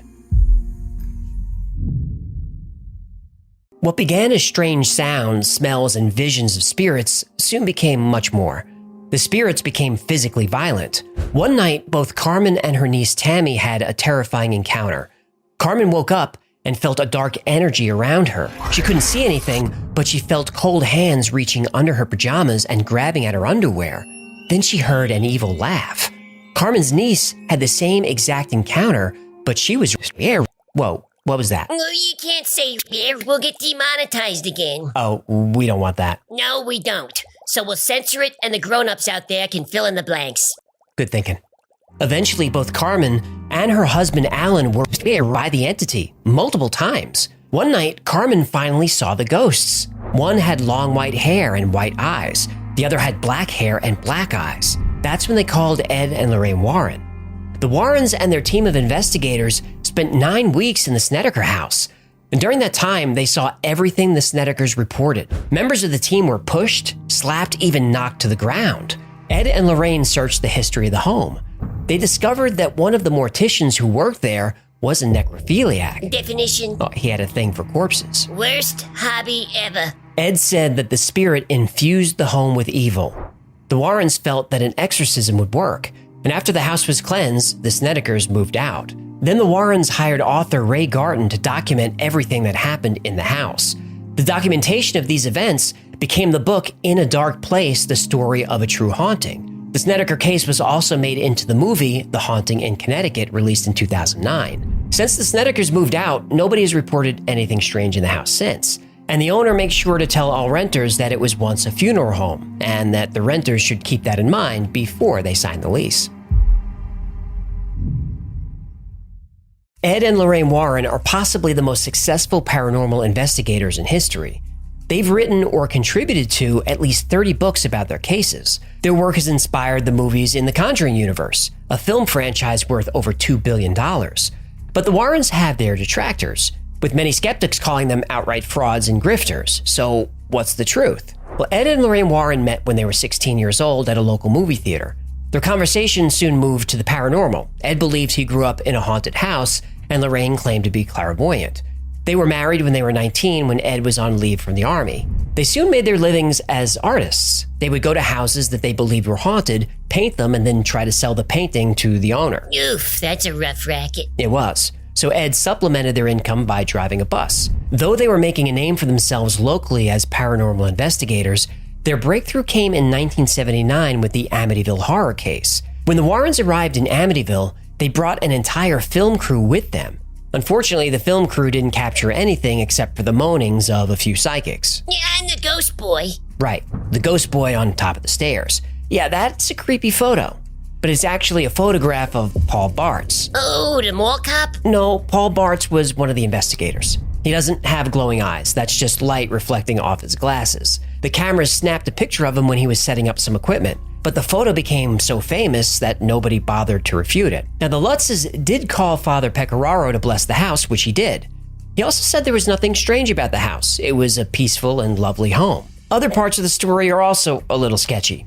The Lutzes couldn't have seen hoof prints in the snow because there was no snow at that time. And all the damage that supposedly happened to the house didn't. Doors, windows, the entire house was in perfect shape when they moved in and when they left. The Amityville story was actually created by Butch DeFeo's lawyer, William Weber, and the Lutz family. One night they were discussing a way to help each other. Weber wanted an insanity verdict for Butch DeFeo. He was also working on a book deal. The Lutzes were struggling financially and they liked the sound of a book deal. Weber said that after 4 bottles of wine, their meeting turned into a creative writing session. But the Lutzes didn't like their cut of Weber's book deal. Author Jay Anson offered the Lutzes 50-50. That they liked. And with millions of books selling like crazy and movie offers coming at them, it was in their financial interest to stick with the story. The Amityville horror story is definitely debunked. The next case we talked about was Annabelle, the possessed doll. This story is easier to track. It's basically a retelling, beat for beat, of the Twilight Zone episode Living Doll, which aired in 1963 on CBS. Here's the synopsis. Eric Streeter is upset when his wife comes home with her daughter Christy, having bought her yet another doll. Christy loves her new talking Tina doll, but her stepfather takes an immediate dislike to it. Anytime he is alone with the doll, it spouts abusive comments to the effect that it hates him and that it's going to kill him. My name is Eric Streeter, and I'm going to get rid of you. You wouldn't dare. It's a great episode, and every Twilight Zone fan knows it. Ed and Lorraine were apparently fans of the show too and co-opted the story. Still not convinced? The mother's name in the Twilight Zone episode was Annabelle. We can call that one debunked. Now how about Bathsheba Sherman, the witch that tormented the Perrons as portrayed in The Conjuring? When The Conjuring was released in 2013, the owner of the house at the time, Norma Sutcliffe, was tortured. By the witch? No, by movie fans. She released a video that year complaining about how her property was descended upon by horror fans. At all hours, day or night, there would be people in her yard, exploring the barn on her property, and even sticking cameras and phones through her window. She was furious. She even sued Warner Brothers over this. In her video, Norma goes on to debunk basically the whole story. Bathsheba was a real person, but that's about all the story gets right. She never lived in that house, never killed anyone. By all accounts, she was a lovely woman. She died peacefully at the age of 73. So, very little murdering of children? Very little. None, actually. Her last act before she died was to provide for her grandchildren's education. Norma lived in that house for years. She said nothing strange happened in the house before or since. Now, maybe Norma Sutcliffe just got lucky and the house was haunted when the parents were there. Maybe. They got a few juicy book deals and a movie out of the story. So they said and continue to say their story is true. Oh, the Perrons didn't reach out to Ed and Lorraine Warren for help. The Warrens just showed up. That's something they did a lot. They finally left when Mr. Perron punched Ed in the mouth. So, Bathsheba Sherman and The Conjuring? Debunked. The Snedekers case is another one that doesn't make the Warrens look good. Ray Garton, the author that Ed Warren hired, really struggled writing the book. It was difficult with the family involved. They were going through some serious problems like alcoholism and drug addiction. They could not keep their story straight, and I became very frustrated. It's hard writing a nonfiction book when all the people involved are telling you different stories. When Garton told Ed Warren about this, Ed said, "Oh, they're crazy. Only crazy people call us." So Garton asked what he's supposed to do about the book. Ed says, use what works and just make the rest up. Just make it scary. And this was not the first time Ed Warren hired a horror writer for help.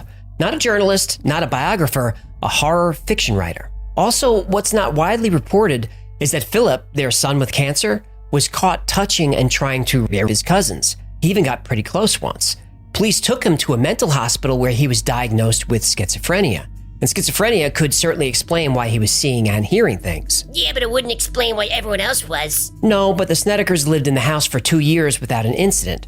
But after they got behind on the rent and their landlady had begun eviction proceedings, suddenly the house was haunted. Also, their story has a lot of details that sound like the movie The Entity, which was popular and super scary. What's also not widely reported is that the family dealt with alcoholism and drug addiction, which makes everything worse. In fact, Ray Garton said that while he was working on the book, he never actually saw Philip, and the Snedekers never mentioned what kind of cancer he had. He did speak to Philip on the phone, and Philip told him that when he stayed on his medication, the ghost stopped. Then Philip's mother quickly ended the call. Ray Garton and some of the Snedekers' neighbors suspected the family might have been using cancer as a cover story for Philip's mental health problems and drug addiction. And despite their claims, they were fully aware that the house was a funeral home. And there was a tenant living in the upstairs apartment who never saw or heard anything. The Snedekers' neighbors, their landlady, even the person writing the book about the case, all said the story was made up. This one is safely debunked. The Enfield poltergeist is a tricky one. We know at least some of the story was a hoax because Janet admitted to it. And the kids were caught multiple times faking so-called paranormal incidents. And people say the voice was coming from her without her mouth moving, but there's plenty of video of her mouth moving. And the photo of Janet levitating above the bed looks a lot like her jumping off the bed.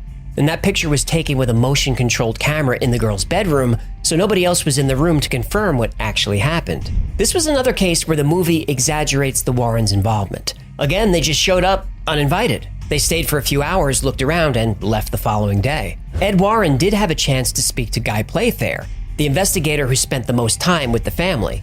Ed told Guy he could make a lot of money from this case. Guy wasn't interested, but the Warrens wrote it up anyway. They cashed in and called this another one of their 10,000 cases. Except they didn't investigate 10,000 cases.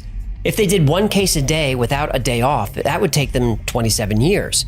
So we caught Ed stretching the truth again. Speaking of, there is one true horror story here. His name is Ed Warren.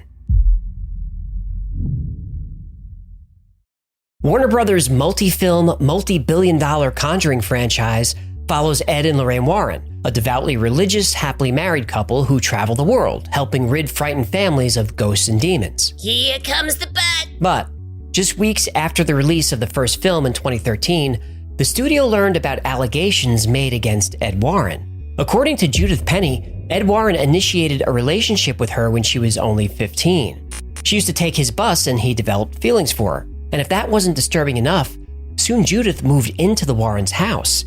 Her relationship with Ed continued for over 40 years, and Lorraine knew all of this. Judith's bedroom was directly across from the Warrens.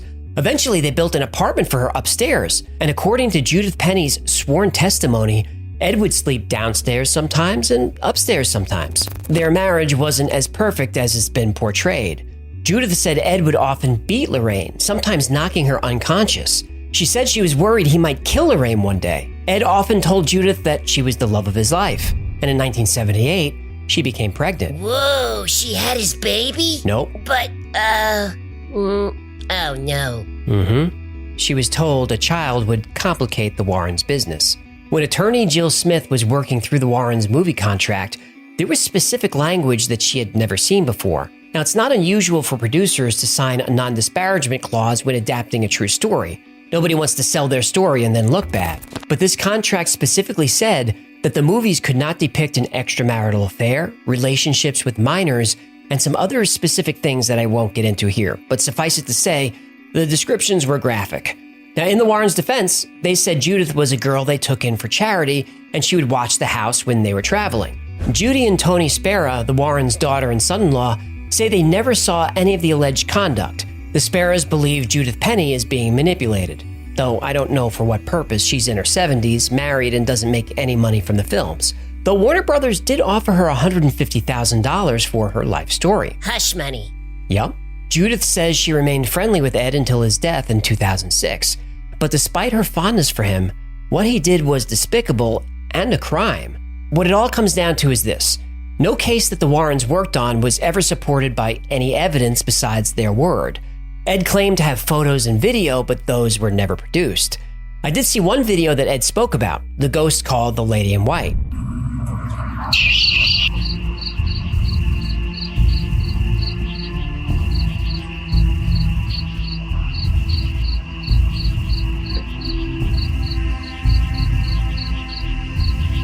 Now that's a pretty compelling video, but Judith Penny said Ed told her to put on a white dress and walk around a cemetery, so she did. Now I'm not saying ghosts aren't real and that the Warrens lied about everything. I am saying they lied about some things, and because of that we have to question everything they say. Ed Warren was a self-proclaimed demonologist. He said that anyone who was possessed by a demon he could find and eradicate it. I guess he would know. Ed Warren had a few demons of his own. I took a lot of heat for exposing Ed Warren like that. He has a lot of fans, but that's what happened. I told the truth. Yeah, people with skeletons in the closet shouldn't throw glass houses, huh? Yeah, that's not how that saying goes. Yeah, people with glass stones shouldn't throw skeletons. That's still not it. Yeah, stone skeletons should, Anyway. Our next episode is spooklights, or ghost lights, or orbs. These phenomena are known by a lot of different names. Will-o'-the-wisp, St. Elmo's fire. I can see a new horizon underneath the blazing sky. I'll be where the eagles flying higher and higher. Gonna be a fish in motion. All it needs is pair of fins. Take me where my future's lying. St. Elmo's fire. Yeah, it's out of my system now. Go ahead. Ghost lights. It's a fun one. Oh, but first. Oh no.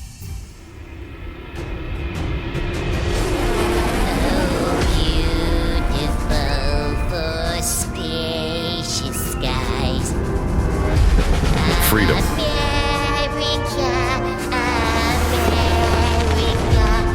Liberty. from sea to shining sea. Vote Hecklefish. Other candidates say they will lower taxes. But I say April 15th should just be another day, because taxes are theft. Other candidates are promising to bring down grocery prices. But I promise a crab cat in every pot, with boiling water, and corn, and a side of potatoes, and a vat of melted butter. Who else is promising you butter? Nobody! Other candidates say we need less government intervention. I say we need no government at all. Just me in a big house. Preferably a White House. I'm not a politician. I'm one of you.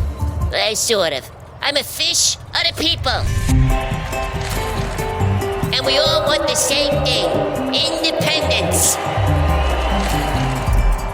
And in these trying times, America needs a leader who isn't afraid to say what everyone's thinking, even if no one's actually thinking it. He's not a clownfish like those other candidates. I'm a goldfish. Vote for me. You won't regret it.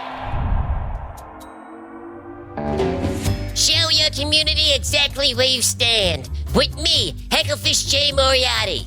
Available now is the Hecklefish for President yard sign, bumper sticker, and campaign button. Or if you're feeling really patriotic, get all three in one convenient package. You're gonna love my package.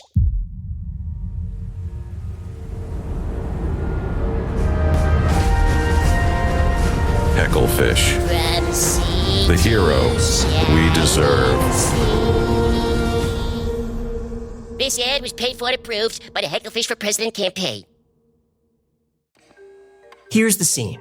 You're driving down a secluded road. The only lights come from your headlights. The only sounds you hear are crickets and the hum of the engine. Suddenly, a mysterious orb of light appears in the distance, floating a few feet above the ground.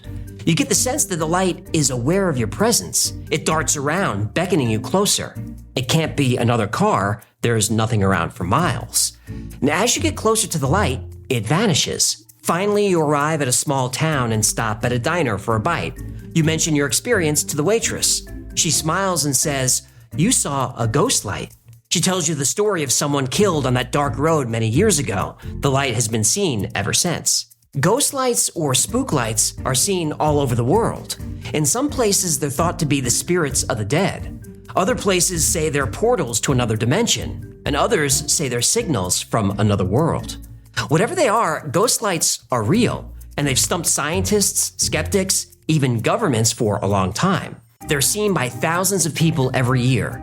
There are even cases where people have followed a ghost light into the darkness, never to be seen again.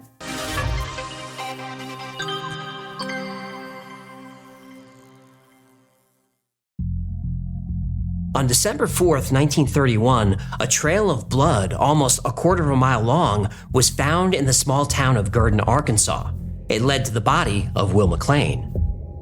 A railroad spike hammer and a shovel covered in blood were found near his body. It was clear that the cause of death was 4 severe blows to the head. But there was one detail of the murder that would haunt the town forever. McLean's lantern was still clutched tightly in his hand. Shortly after Will McLean's death, people started reporting seeing a strange light. The light was appearing along a 4-mile stretch of railroad track near the town. It was described as yellowish white and moved like someone searching the tracks with a lantern. And researchers have been trying for years to explain the Gurdon light. Obviously aliens. A popular theory is that people are seeing headlights from Interstate 30. Now this makes sense at first. I-30 is only a couple of miles away from the train tracks, close enough to trick the mind into thinking those headlights are floating orbs. But there is a problem with this explanation. People started reporting the light in 1931. Interstate 30 wasn't built until the late 1960s. The light starts coming on and going off, coming on and going off. And it went off when it got about 10 feet from us. The next time we saw the light, it was behind us. Another theory is that the light is swamp gas. Gurdon Railway is surrounded by dense woods and swamps.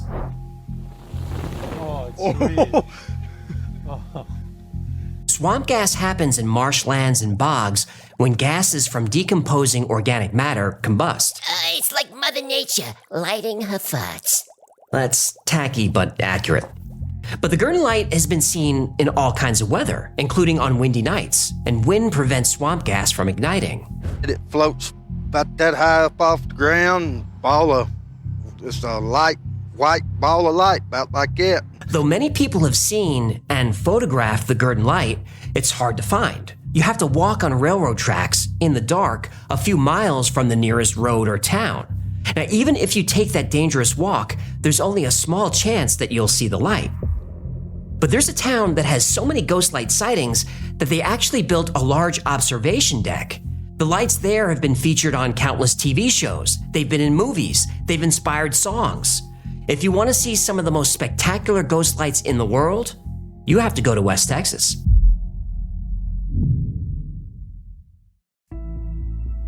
In 1883, Robert Reed Ellison was working on a ranch just outside the newly founded town of Marfa, Texas. One night, he saw a distant light that he thought could be from an Apache campfire or from another rancher. But there was something about the light that was strange. He tossed and turned all night, unable to shake the odd feeling that the light, whatever it was aware of him. The next morning, Reed went out to explore the area and found no sign of people.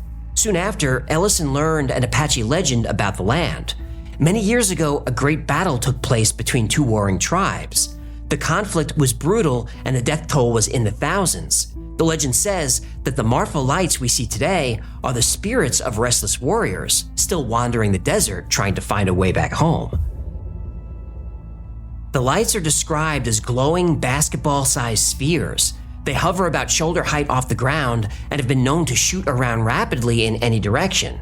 They appear in pairs or in groups, but sometimes single lights divide into pairs. They've been seen merging, disappearing, and then reappearing.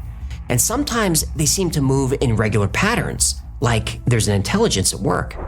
They're a mystery, and I want them to remain a mystery.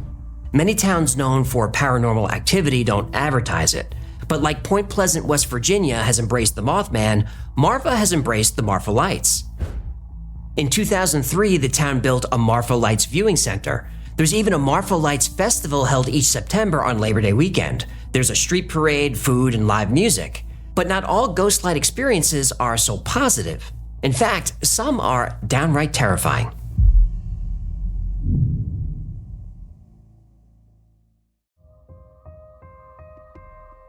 Surrency is a small town in Georgia located about 90 miles southwest of Savannah.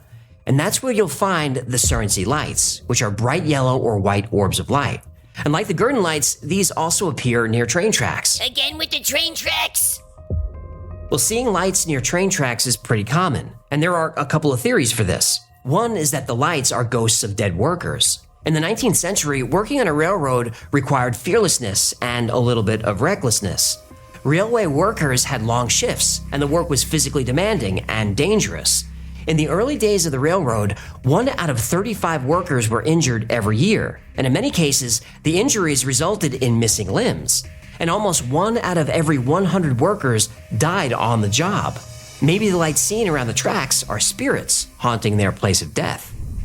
Another theory for lights around train tracks is that the tracks are liminal spaces. A liminal space is a threshold between two worlds, existing in neither world and both at the same time. Hello? Hello? It's a place of transition, of waiting, and not knowing what's just beyond that door, or right around that corner, or just a little further down the tracks. And some believe that liminal spaces can act as portals to other dimensions, including the spirit world. The Surrency Lights are often considered to be spirits of the dead because of the town's dark history.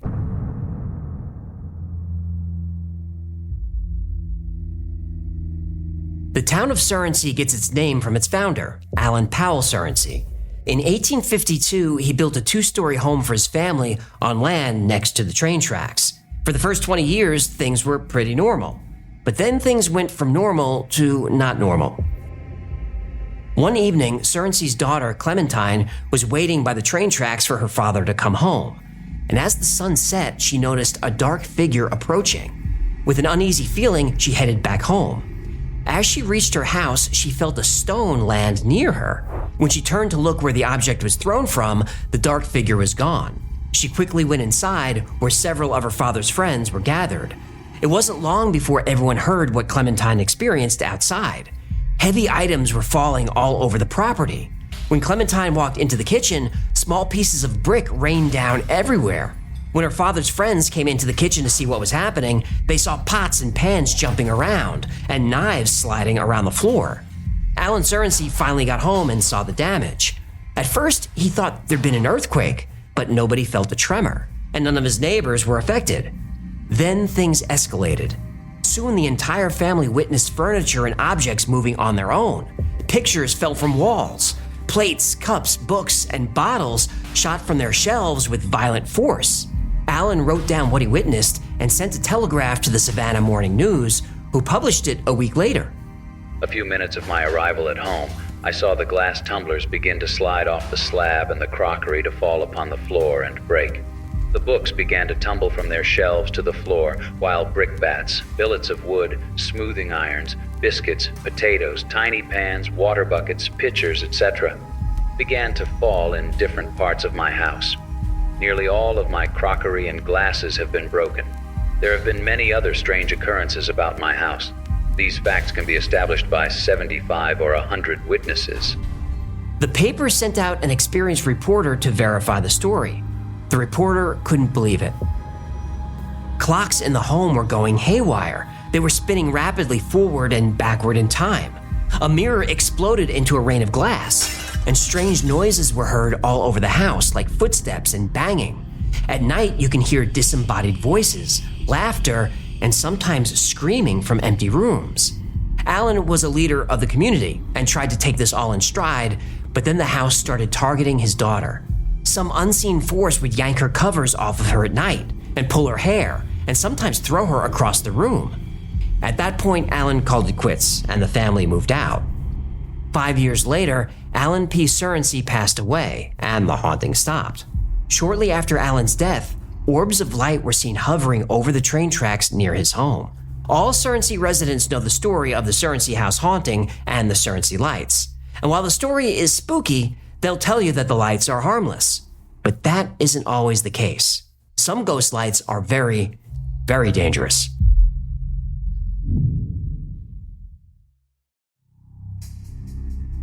Worldwide, millions of people go missing every year. Some get lost and can't find their way back home. Others run away and don't want to be found. But there are plenty of missing persons cases that can't be explained. In Australia, almost 40,000 people are reported missing every year. That's one person every 18 minutes that just vanishes.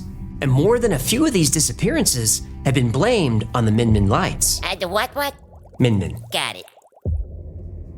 The Min Min lights get their name from the now abandoned settlement of Min Min, which is about 70 miles from Booyah. And Booyah is in a remote western region of Queensland, about 1,000 miles northwest of Brisbane. Stories about the lights predate the European colonization of Australia. And some Aboriginal people believe the Min Min lights are the spirits of their elders. And before the town was destroyed by a fire, it was known for being a watering hole. Among the buildings burned to the ground was the Min Min Hotel, which had a graveyard out back. Now, a hotel with a graveyard out back might seem surprising, but Min Min wasn't your average hotel. In 1947, a daily newspaper described it. In the old rough days, the hotel at Min Min was famed for its wild bawdiness and its gut-rotting drinks. Many a shearer with a big check drank himself to death at the infamous hotel, or was killed in a drunken brawl, or was murdered for his money. The corpses were tossed into the backyard. It sounds like every hotel in Portland these days. The first popular report of a Min Min light sighting was in 1918, and the story goes like this. Around midnight, a farmer shows up at the Booyah police station in hysterics. He's going on about being chased by a strange light. As he was riding past the Min Min Hotel's abandoned cemetery, he saw an orb of light appear right above a grave. The light hovered for a few seconds. The farmer had the eerie feeling that the light was aware of him. Then suddenly the light shot right at the farmer. He panicked, jumped on his horse, and started riding as fast as he could.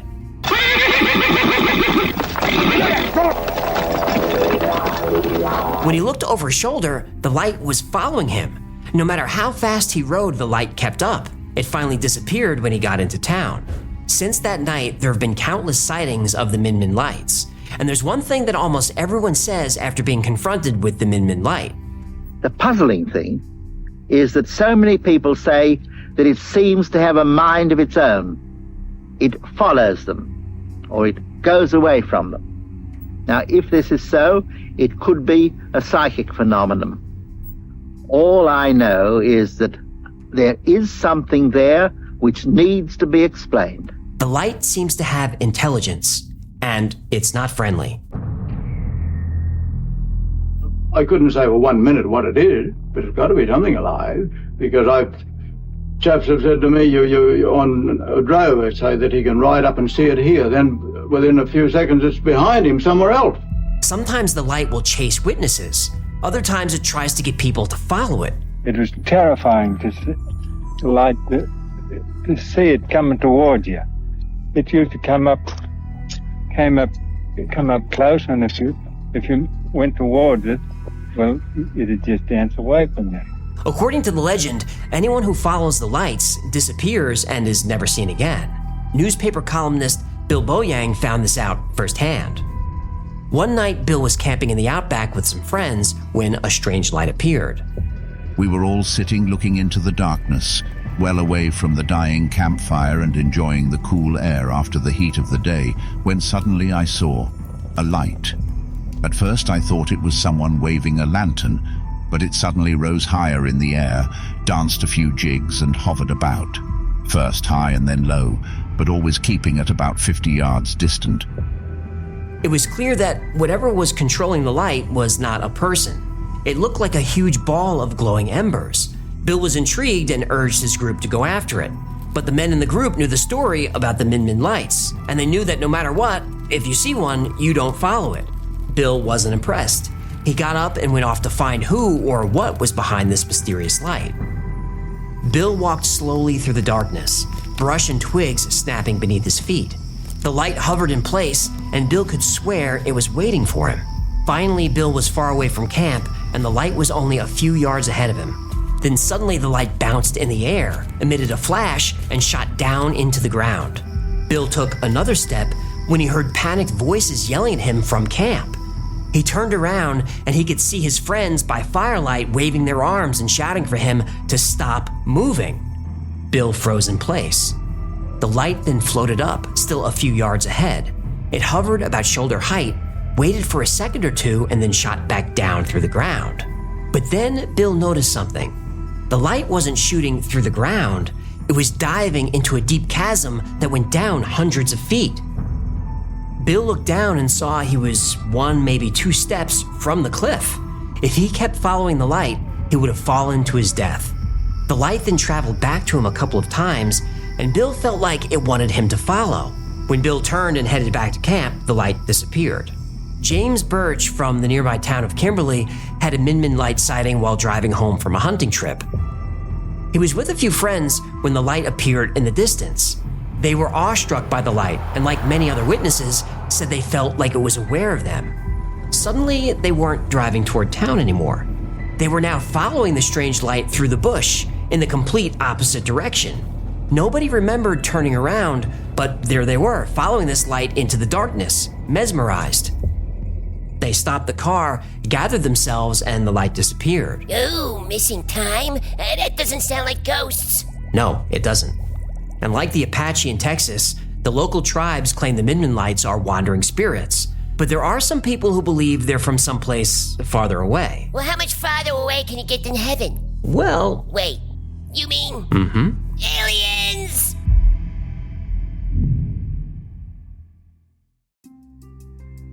Ghost lights or spook lights are seen all over the world.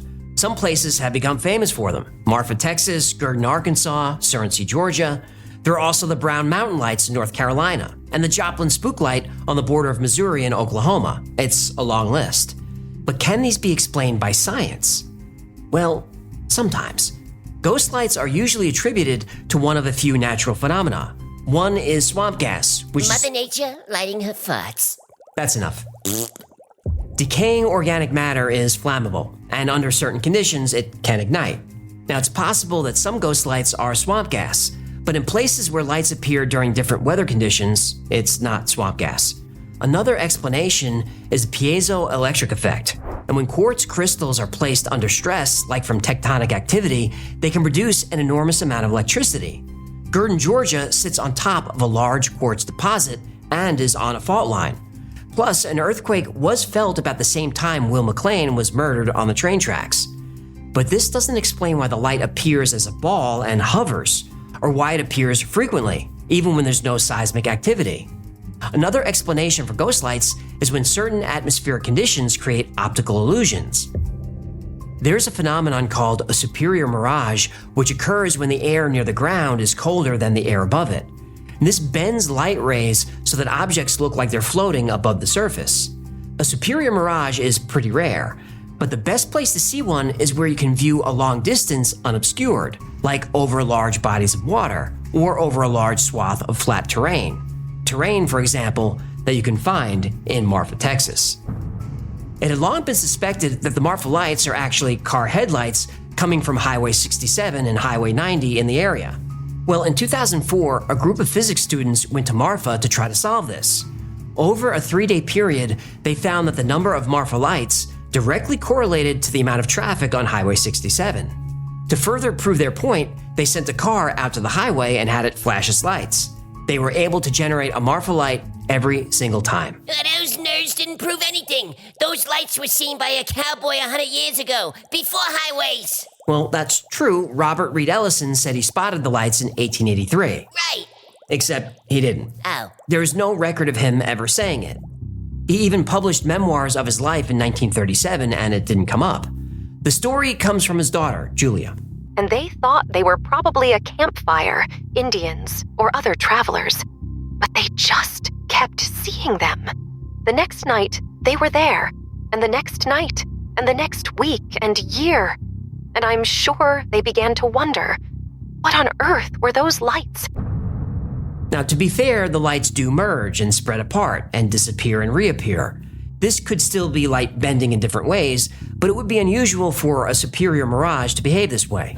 Now, most Marfa lights are definitely headlights, but locals swear that you can still see the lights when looking in the direction away from the highways, and you don't argue with Texans. The Surrency light is a tricky one. In 1985, scientists did discover a pocket of liquid 9 miles below the surface in the area. Now, this doesn't directly explain the light, but it is something strange. The truth is, most of the ghost lights around the world can be explained, but not all of them. The lights in the Hessdalen Valley are the strangest of all. Daniel Gross outlines the technology and methods that could be used to create the exact phenomenon we see in Hessdalen. That there is an alien probe high in the Earth's orbit sending laser pulses into the atmosphere. His theory could explain all the lights we're seeing around the world. Now, the paper is highly technical, but his hypothesis is the only explanation that answers every question and solves every puzzle associated with ghost lights. 10 years ago, a theory about an alien probe firing bursts of energy into our atmosphere seemed improbable, but not impossible. When you eliminate the impossible, then whatever remains, however improbable, must be the truth. Right. With whistleblowers coming forward and Congress demanding answers, Dr. Gross and his improbable galactic neighborhood theory could be the answer. And it may turn out that the truth is out there, after all.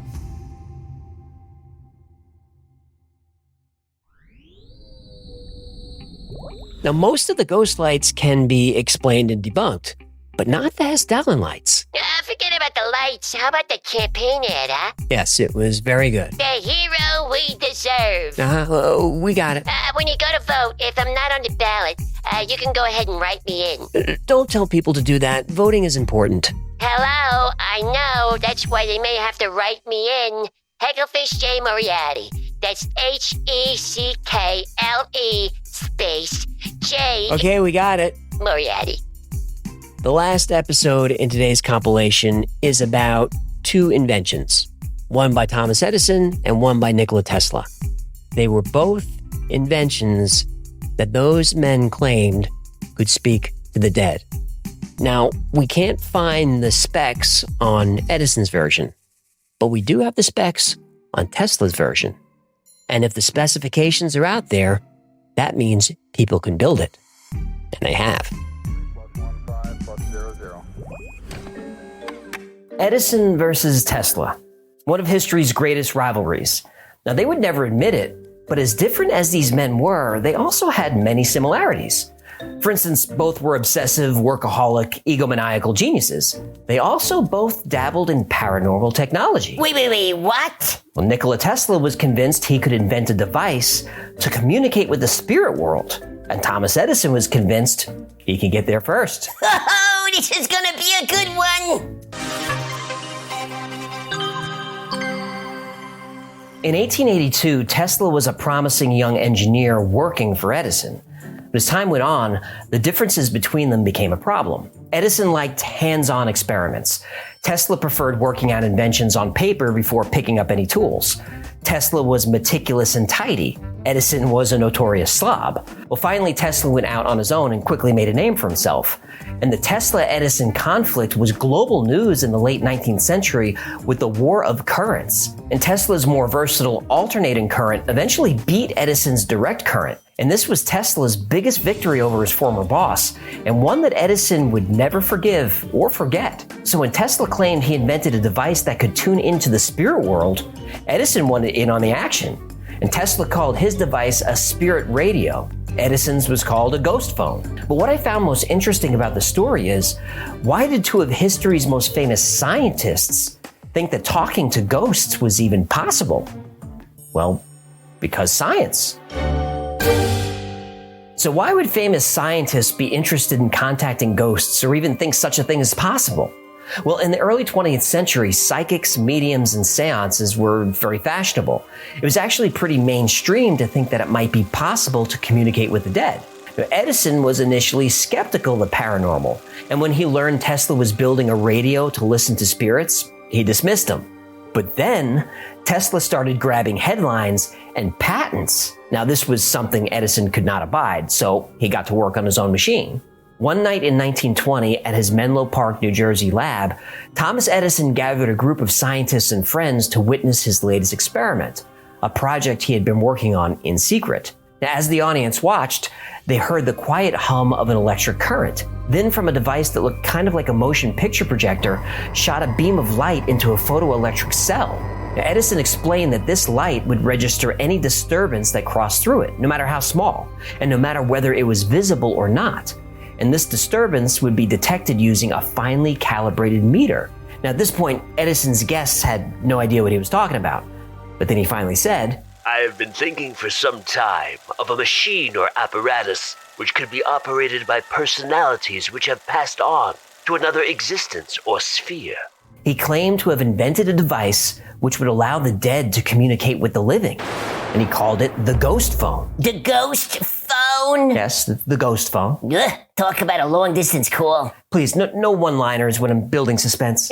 Okay, sorry. Go ahead, Dr. Venkman. Now, along with the scientists in the room that night were psychics and mediums who used objects like Ouija boards to speak to souls of the dead. Now, Edison argued that most spiritualists were fakes, but tonight he was making an exception. Tonight he needed them to prove that they can do what they claimed, summon spirits. And those spirits would register on the device and prove that the ghost phone worked. So the lights were turned off, candles were lit, and a seance had begun. And it was time for the psychics to go to work. It was time for the ghosts to come home.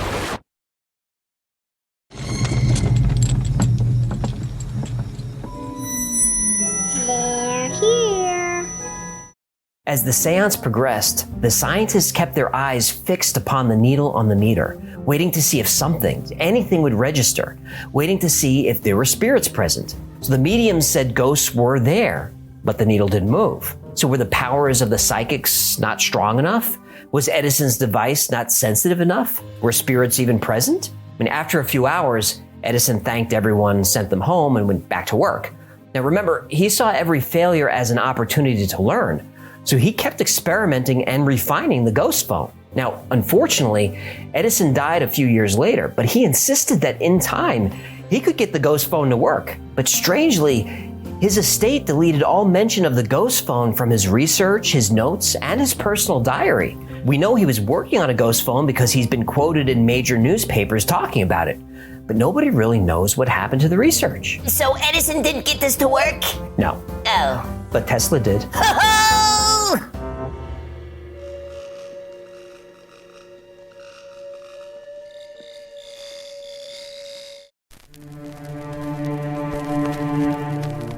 Late one night, about 20 years before Edison's ghost phone demo, Nikola Tesla was in his lab building a radio. Now, without it being connected to any power or energy source, he started hearing sounds that frightened him. He said, The sounds appeared to be human voices conversing back and forth in a language I cannot understand.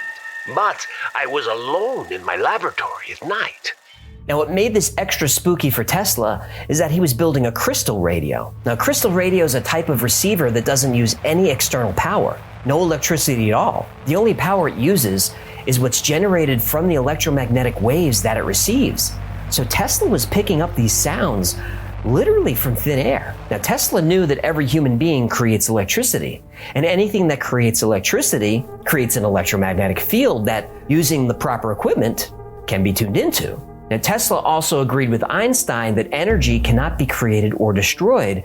It can only be changed from one form to another. So if a human being's soul is electromagnetic energy that cannot be destroyed, when someone dies, that energy should still be around. Ooh, this is giving me chills. But Tesla felt that if he could just find the right frequency, he could create a radio to listen to these disembodied spirits. So that's what he did.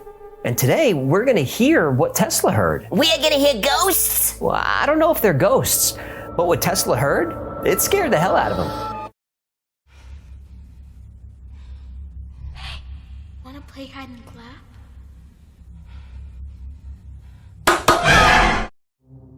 Remember we said that Edison was an experimenter and Tesla was a documenter? Edison would just tinker in the lab for hours, failing over and over until he just brute forced his way to progress. And when you think about the famous quotes attributed to Edison, you get a good understanding of the man. Like, I have not failed. I've just found 10,000 ways that won't work. Genius is 1% inspiration and 99% perspiration. brute force. Tesla was different. Tesla was an introvert who lived much of his time in his own mind. Now, before he jumped into the lab, he would spend countless hours working out the math and the physics of an idea on paper, still not turning a wrench. When he was finally satisfied that his idea would work, he'd document it and he'd file a patent. Now, long before Edison's ghost phone demo in 1920, Tesla filed patents for the technology used in his spirit radio. And because there are patents, it can be built. And if it can be built, someone on the internet has built it. You can build a ghost radio? Yep, and it's not expensive. I'll put links in the description. So now, let's listen to the Tesla Spirit Radio.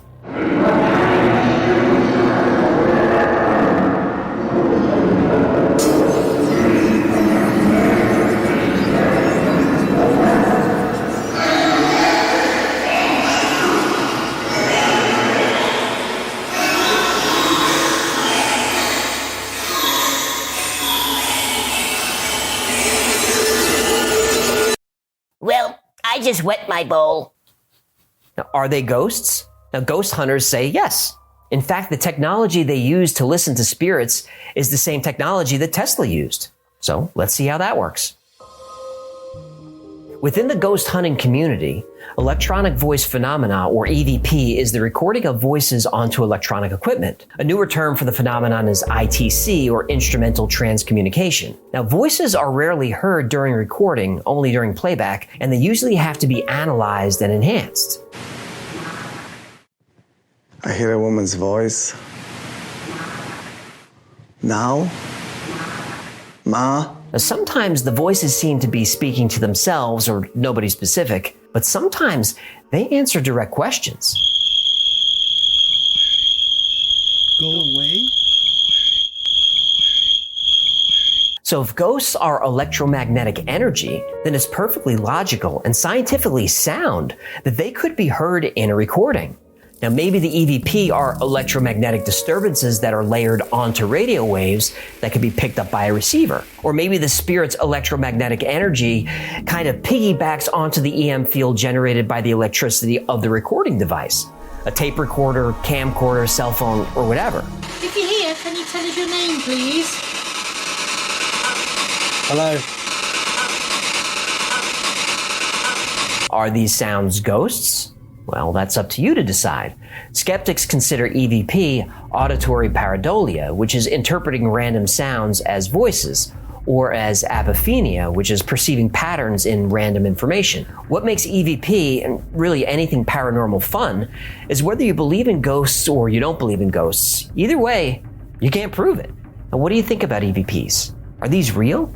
Now, if you want a more detailed video explaining EVPs and electromagnetism, let me know in the comments. There's a whole video waiting to be born. So why were two of history's most prolific scientists so obsessed with creating a device to communicate with the other side? Well, during that time, the Spanish flu was raging, and that pandemic was far worse than anything we've experienced the past couple of years. Far worse. And the world was still dealing with the pain and loss of World War I. So death was everywhere. It was affecting everyone. And no matter how logical or scientific or pragmatic you are, when personal tragedy strikes, your feelings on the paranormal may change. Have you ever suddenly lost someone close to you? I have. They say that time heals all wounds, but when you lose a child or a parent or a brother, sister, a best friend, that pain never really heals. And regardless of whether you believe in ghosts or not, it doesn't really matter, but be honest. What would you do? What would you give just for one last conversation with that person? To say, I miss you, to say, I love you, to say, I'm sorry. Me? I would give anything for one last chance.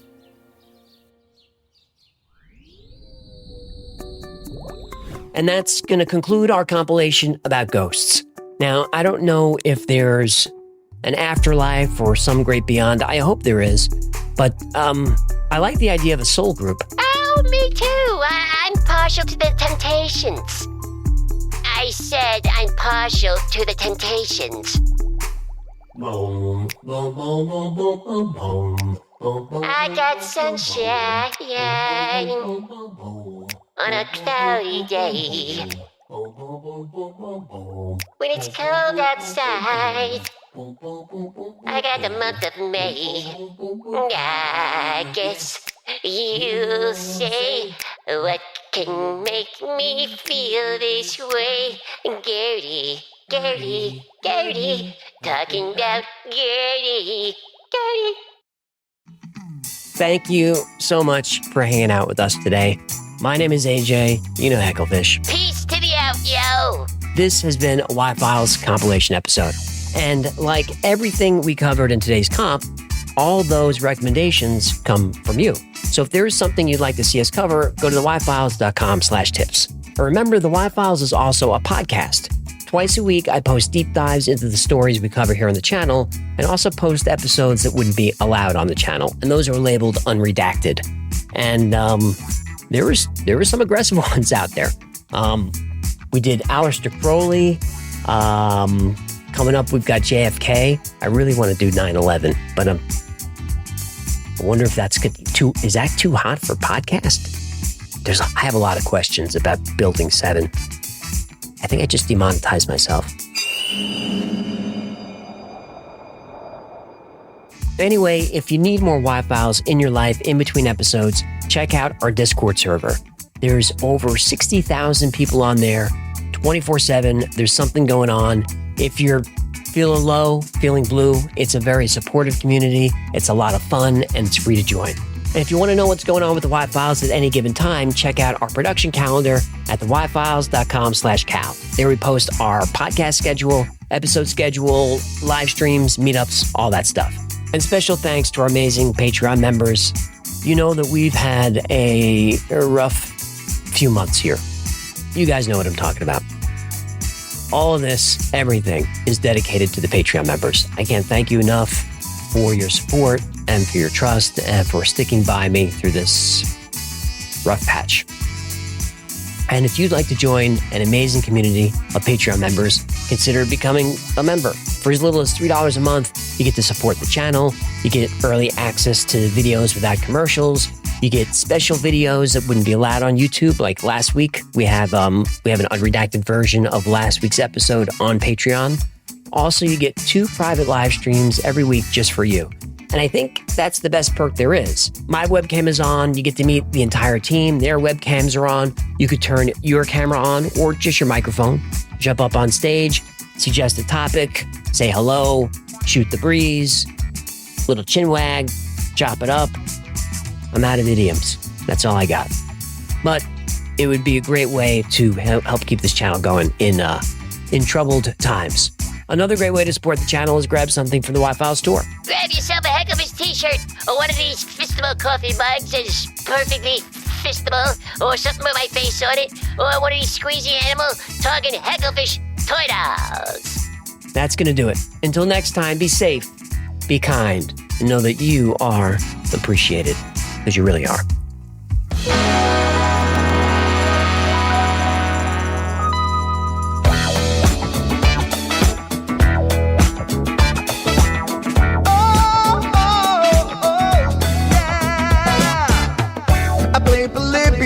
In Area 51, a secret code inside the Bible said I would. I love my UFOs and paranormal fun, as well as music, so I'm singing it like I should. But then another conspiracy theory becomes the truth, my friends, and it never ends. No, it never ends.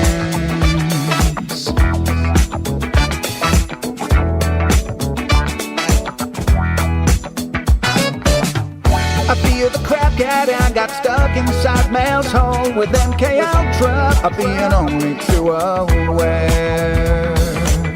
Did Stanley Kubrick fake the moon landing alone on a film set, or were the shadow people there? The Roswell aliens just for the smiling man, I'm told, and his name was Cold. And I can't believe I'm dancing with the fish. Had no fish on Thursday nights, Wednesday J2, and the Wi-Fi's helping me all through the night. All I ever wanted was to just hear the truth, so the Wi-Fi's on repeat all through the night.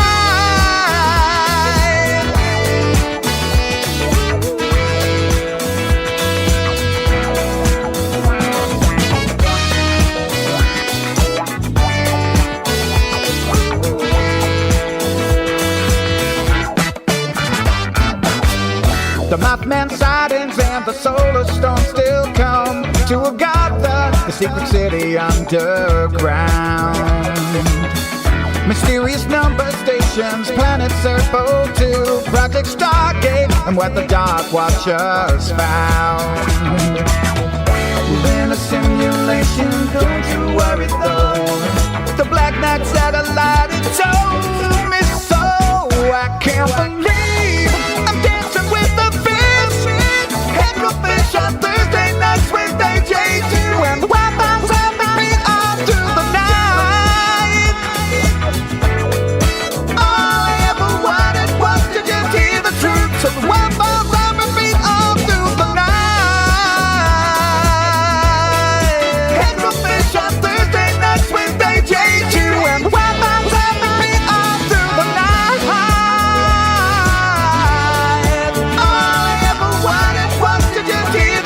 So the Wi-Fi's on repeat all through the